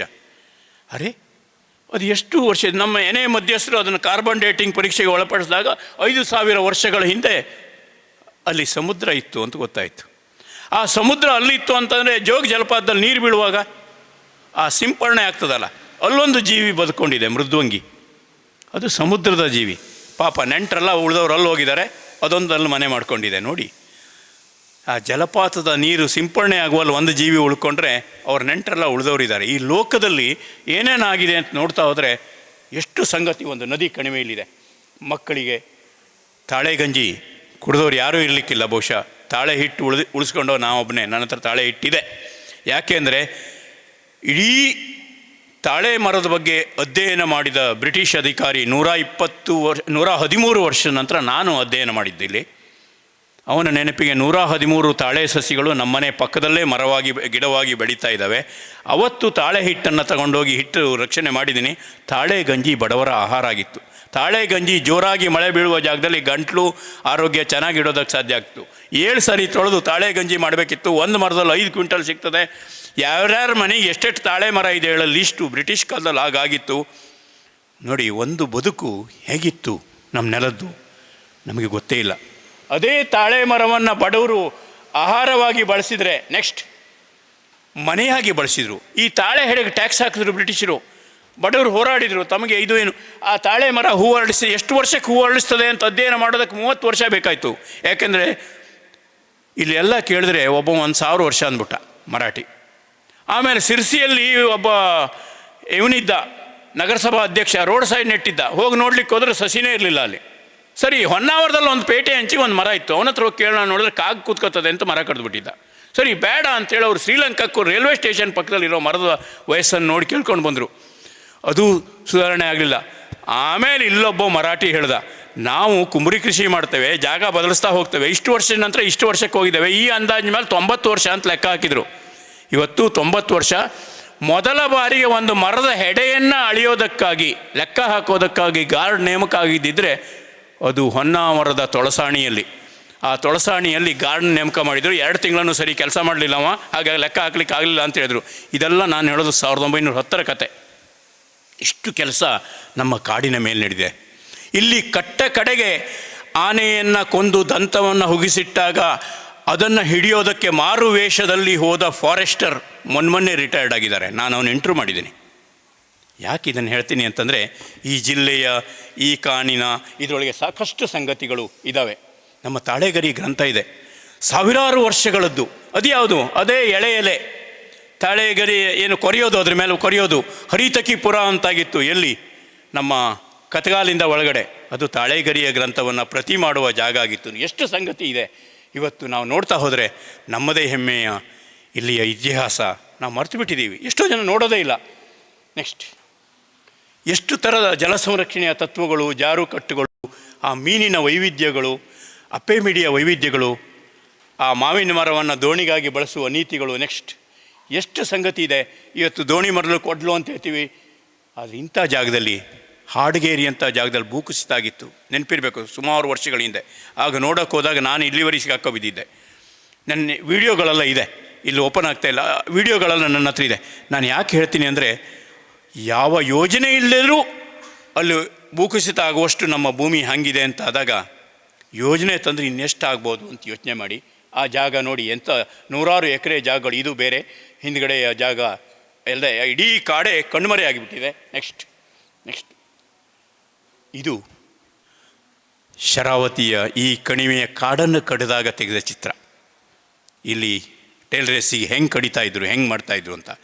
ಆ ಮರಗಳನ್ನು ಕಡಿಯುವಾಗ ಅಲ್ಲಿಯ ಕೆಲಸಗಾರರು ಹೇಳಿದರು, ಆ ಮರ ಬೀಳುವಾಗ ಸಪ್ಪಳ ಆಗ್ತದೆ, ಅದು ನಮ್ಮ ಕುಟುಂಬಕ್ಕೆ ಶಾಪ ಹಾಕೇ ಸಾಯ್ತದೆ, ಹಾಗಾಗಿ ನಾವು ಉದ್ಧಾರ ಆಗೋದಿಲ್ಲ ಅಂತ ಹೇಳ್ತಿದ್ರು. ಅನೇಕ ಕಡೆ ಮರ ಕಡಿಯೋರು ಇದನ್ನೇ ಹೇಳ್ತಾರೆ, ಸಾಮಿಲ್ಲರು ಅದನ್ನೇ ಹೇಳ್ತಾರೆ. ನೋಡಿ, ಕೃಷ್ಣಮೂರ್ತಿ ಹೆಬ್ಬಾರ್ ಹೆಂಗಾಗಿ ಹೆಂಗೆ ಕೂತಿದ್ದಾರೆ ನೋಡಿ. ಎಷ್ಟು ನೆನಪುಗಳಿದೆ ನಮಗೆ. ಆ ಮರಗಳು, ಬೊಡ್ಡೆಗಳು, ಕುಸುಮಕ್ಕ, ಹೀಗೆ ಈ ಜಿಲ್ಲೆಯಲ್ಲಿ ನದಿ ಕಣಿವೆ ಉಳಿಸೋದಕ್ಕೆ ಸ್ವರ್ಣವಳ್ಳಿ ಶ್ರೀಗಳು ಸೇರಿದಂತೆ ಅನೇಕ ರೀತಿಯಲ್ಲಿ, ಶ್ರೀಯುತಿ ಮಾರುತಿ ಗುರುಜಿಯವರು ಸೇರಿದಂತೆ ಅನೇಕ ರೀತಿಯಲ್ಲಿ ಪ್ರಯತ್ನಗಳು ನಡೀತಾನೆ ಇದೆ. ಆದರೆ ನಮಗೆ ನಮ್ಮ ನೆಲದ ಅಭಿಮಾನ ಹುಟ್ಟದೆ ಹೋದರೆ ಯಾರು ಬಂದು ಕೂಡ ನಮ್ಮ ಉದ್ಧಾರ ಮಾಡಲಿಕ್ಕಾಗೋದಿಲ್ಲ. ನಮ್ಮೊಳಗಿನ ಜಾಗೃತಿಯೇ ಅಂಥದ್ದು ಬೇಕು. ನಾನು ನದಿ ಕಣಿವೆ ಓಡಾಡಿದಾಗ ಅನೇಕರು ಲೇಖನ ಬರಿತಿದ್ದೆ. ಲೇಖನ ಬರೆದು ಖುಷಿ ಆಗಲ್ಲ ಅಂಥೇಳಿ ಬೇರೆ ರೀತಿಯ ಪುಸ್ತಕಗಳನ್ನು ಬರಿತಾ ಹೋದೆ. ಕೃತಿಗಳಲ್ಲಿ ಒಂದಿಷ್ಟು ಸಂಗತಿಗಳು ಇದೇ ಭಾಗದ್ದು ಇದೆ. ನಿಮ್ಮಿನ 16 ಜಾತಿಯ ಕಾಡು ಕಾಳುಮೆಣಸಿನ ಬಳ್ಳಿಗಳು ಮೇಲ್ಗಡೆ ಇತ್ತು. ಅಲ್ಲಿಯ ಹೆಚ್ಚು ಕಡಿಮೆ ನಾನು ಮಾತಾಡೋ ಬದಲು ನನ್ನ ನಿಕಾನ್ FM10 ಕ್ಯಾಮ್ರಾ ಎಲ್ಲಾದರೂ ಮಾತಾಡಿದರೆ ಶರಾವತಿ ಕಣಿವೆ ಬಗ್ಗೆ ಹೆಚ್ಚು ಮಾತಾಡ್ತಿತ್ತು. ಯಾಕೆಂದರೆ ನಾನು ಬೈಕ್ ತಂದು ನಿಲ್ಲಿಸಿ ಕ್ಯಾಮ್ರಾ ತಗೊಂಡು ಒಳಗಡೆ ಈ ಕಾಡಲ್ಲಿ ಒಬ್ಬನೇ ತಿರುಗಿದವನು. ಯಾವ ಪ್ರಾಣಿನೂ ಏನೂ ಮಾಡಲಿಲ್ಲ, ಸುರಕ್ಷಿತವಾಗೇ ಇದ್ದೇನೆ. ಅಲ್ಲಿಯ ಮರಗಳನ್ನು, ಬಳ್ಳಿಗಳನ್ನು, ಸುಪ್ಪತ್ತಿಗೆಗಳನ್ನು, ಬೆತ್ತಗಳನ್ನು, ಬೈನೆಗಳನ್ನು, ಬೇರೆ ಬೇರೆ ವಾಟೆ ಹಳ್ಳದಲ್ಲಿರುವ ವಾಟೆಯ ದೊಡ್ಡ ಬಿದಿರಿನ ಸ್ವರೂಪವನ್ನು ಎಲ್ಲ ನೋಡಿ ಬಂದಿದ್ದೀನಿ. ಇಷ್ಟಾದರೂ ಹಸಿರಿನ ತುಂಡು ಇದೆ ಅಂತಂದರೆ ಅದು ನಮ್ಮ ಭಾಗ್ಯ. ಒಮ್ಮೆ ಇದು ಪ್ಲ್ಯಾಂಟೇಷನ್ ಆಗಿತ್ತು ಅವತ್ತು ಜಂಗಲ್ ಮಹಲ್ ಯೋಜನೆಗೆ ಅಂತಾದರೆ ನಮಗೆ ಅದರ ಕಥೆನೇ ಗೊತ್ತಿರಲಿಲ್ಲ. ದೇವಿಯ ಮಹಾತ್ಮೆಯಿಂದ, ದೇವಿಯ ನಮ್ಮೆಲ್ಲರ ಭಾಗ್ಯದಿಂದ ಇಷ್ಟಾದರೂ ಕಾಡು ಉಳಿದೆ. ಅಳಿದುಳಿದ ಕಾಡನ್ನು ಉಳಿಸೋದಕ್ಕೆ ಸವಾಲುಗಳು ಇದ್ದೇ ಇರ್ತವೆ. ಆದರೆ ಸವಾಲನ್ನು ಮೀರಿದ ಸಂಘಟನೆಯ ಶಕ್ತಿ ಮೂಡಿ ಬರಲಿ. ಬಹುಶಃ ಶರಾವತಿಗೆ ಆ ಶಕ್ತಿ ಇದೆ. ನಾನೊಂದು ನೆನಪು ಮಾಡ್ಕೋತೀನಿ, ಬ್ರಿಟಿಷರನ್ನು ಹೆದರಿಸಿದವರು ನೀವು. 1670ನೇ ಇಸವಿಯಲ್ಲಿ ಜಾನ್ ಬೆಸ್ಟ್ ಕಾಳುಮೆಣಸು ಖರೀದಿಗಾಗಿ ಹೊನ್ನಾವರಕ್ಕೆ ಬಂದಾಗ ಅವನ ನಾಯಿ ಬುಲ್ಡಾಗ್ ಹೊನ್ನಾವರದ ಪೇಟೆಯೊಳಗೆ ಬರ್ತಾ ಅಲ್ಲಿರುವ ಹಸುವನ್ನು ಕಚ್ಚಿ ಕೊಂದುಬಿಡ್ತು. ಪೂಜಾರಿ ವಿದೇಶಿ ನಾಯಿ ಒಂದು ಬಂದು ಹಸುವನ್ನು ಕಚ್ಚಿ ಕೊಂದುಬಿಡ್ತು ಅಂತ ಹೇಳಿದಾಗ ಊರಿನ ಜನರೆಲ್ಲ ಸೇರಿ ಜಾನ್ ಬೆಸ್ಟ್ ಹಾಗೂ ಅವನ ಸಹಚರ 17 ಜನ, ಒಟ್ಟು 18 ಜನರನ್ನು ಕೊಚ್ಚಿ ಕೊಲೆ ಮಾಡಿಬಿಟ್ರು. ಅವತ್ತು ಬ್ರಿಟಿಷರು ಇಲ್ಲಿಗೆ ಬರೋವರಿಗೆ ಒಂದು ನೋಟ್ ಹಾಕಿದರು, ಈ ಪ್ರದೇಶದಲ್ಲಿ ಹಸುವನ್ನು ಪೂಜೆ ಮಾಡ್ತಾರೆ, ದಯವಿಟ್ಟು ಕಡಿಯೋದಕ್ಕೆ ಕೊಲ್ಲಬೇಕು ಹೋಗಬೇಡಿ ಅಂತ. ಇಲ್ಲಿಂದ ಬ್ರಿಟಿಷರು ಶಿಫ್ಟಾಗಿ ಹಳದಿಪುರಕ್ಕೆ ಹೋದರು, ಆಮೇಲೆ ಕಾರವಾರಕ್ಕೆ ಹೋದರು. 1705ರಲ್ಲಿ ಚೀನಾ ವ್ಯಾಪಾರಿಯೊಬ್ಬ ಇದೇ ಕಾರಣಕ್ಕಾಗಿ ಹಸಿವಾಯಿತು ಅಂತ ಹಸುವನ್ನು ಕಡಿಯೋಕ್ಕೆ ಹೋಗಿ ಸೋದೆ ಅರಸನ 500 ಕಂಡಿ ಕಾಳುಮೆಣಸು ಹಡಗೇರಿ ಹೊರಟಾಗ ಅಷ್ಟನ್ನು ಸಮುದ್ರಕ್ಕೆ ಚೆಲ್ಲಿದ ಜನ ಅದೇ ಕೋಣೆಯವರು. ಯಾಕೆಂದರೆ ಕಾರವಾರ ಅನ್ನೋದು ನಂತರದ ಹೆಸರು, ಅದೇ ಕೋಣೆಯವರು. ಅಂದರೆ ಈ ಜಿಲ್ಲೆಯಲ್ಲಿ ಹೋರಾಟದ ಕಿಚ್ಚಿದೆ. ನಾವೇನಾದರೂ ಒಂದಷ್ಟು ಜನ ಸೇರಿದ್ದೀವಿ ಅಂದರೆ ಎಲ್ಲೋ ಒಂದು ಸ್ವಲ್ಪ ಅಜ್ಜಿನೂ ರಕ್ತ ನಮ್ಮ ಹತ್ರ ಬರ್ತಾ ಇದೆ ಅಂತ ಅರ್ಥ. ನಾವು ಕಡಿಮೆ ಜನ ಇದ್ದೀವಿ, ಶ್ರೀಗಳಿಗೆ ಅನ್ಸೋದು ನಾವು ಇಷ್ಟೇ ಜನ ಇದ್ದೀವಿ, ಇಷ್ಟೆಲ್ಲ ಜಾಗೃತಿ ಮೂಡಿಸಿದ್ದೀವಿ, ಇದೆಲ್ಲ ಇದ್ದೀವಿ. ಇವತ್ತು ಮಾಹಿತಿ ಹೇಗಾದರೂ ಹೋಗುತ್ತೆ, ಎದ್ದು ಬರೋದು ಹೇಗೆ ಅನ್ನೋದು ಪ್ರಶ್ನೆ ಇದೆ. ನನಗೆ ಯಾವತ್ತೂ ಕಾಡೋದು ಈ ವಾಟ್ಸಪ್ಗಳು, ಈ ಪತ್ರಿಕೆ, ಟಿ ವಿ, ಜಾಹೀರಾತು ಇದ್ಯಾವುದೂ ಇಲ್ಲದ ಕಾಲದಲ್ಲಿ ಡಿಸೆಂಬರ್ 16, 1931 ದಿನ ಬೀಳಗಿಯಲ್ಲಿ ರೈತರು 500 ಜನ ಸೇರ್ತಾರೆ. ನನಗೆ ಆಶ್ಚರ್ಯ ಆಗುತ್ತೆ, ಅವತ್ತು ಎಷ್ಟು ಜನಕ್ಕೆ ಬಟ್ಟೆ ಇತ್ತೋ ಇಲ್ಲೋ ಗೊತ್ತಿಲ್ಲ. ನಿಮ್ಮ ಕರಾವಳಿಯಲ್ಲೂ ಈಗ ನಾವು ಶರ್ಟ್ ಹಾಕ್ತಾ ಇದ್ದೀವಿ, ಮತ್ತೊಂದು ಉಡ್ತಾ ಇದ್ದೀವಿ. ಉಡಲು ಒಂದು ಪಂಚೆ, ಹೊದೆಯಲು ಒಂದು ಪಂಚೆ ಇದ್ದರೆ ಸಾಕು ಅಂತ ಎಷ್ಟು ಸರಳ ಸಂತರು ಆಗಿ ಹೋಗಿದ್ದಾರೆ. ಶತಮಾನಗಳ ಕಾಲ ಒಂದು ಹೊತ್ತು ಊಟ ಮಾಡಿ, ಗಂಜಿ ಊಟ ಮಾಡಿ, ಹೆಂಗೋ ಮಾಡಿ, ಗಡ್ಡೆ ಗೆಣಸು ತಿಂದು ಬದುಕು ಕಟ್ಟಿ ಇಲ್ಲಿ ನಿಲ್ಲಿಸಿದ್ದಾರೆ. ಕೃಷಿ ಅನ್ನೋದು 10 ತಲೆಮಾರಿನ ಜ್ಞಾನ. ಈ ತಲೆಮಾರಿನ ಜನ ಕೃಷಿ ಉಳಿಸೋ ಜೊತೆಗೆ ನಮ್ಮ ನದಿ ಕಾಡು ಉಳಿಸೋದಕ್ಕೂ ಜಾಗೃತರಾದರೆ ನಾಳೆಯೂ ನೆಮ್ಮದಿ ನಮಗೆ ಸಿಗ್ತದೆ. ತುಂಬ ಮಾತಾಡಿದ್ದೀನಿ.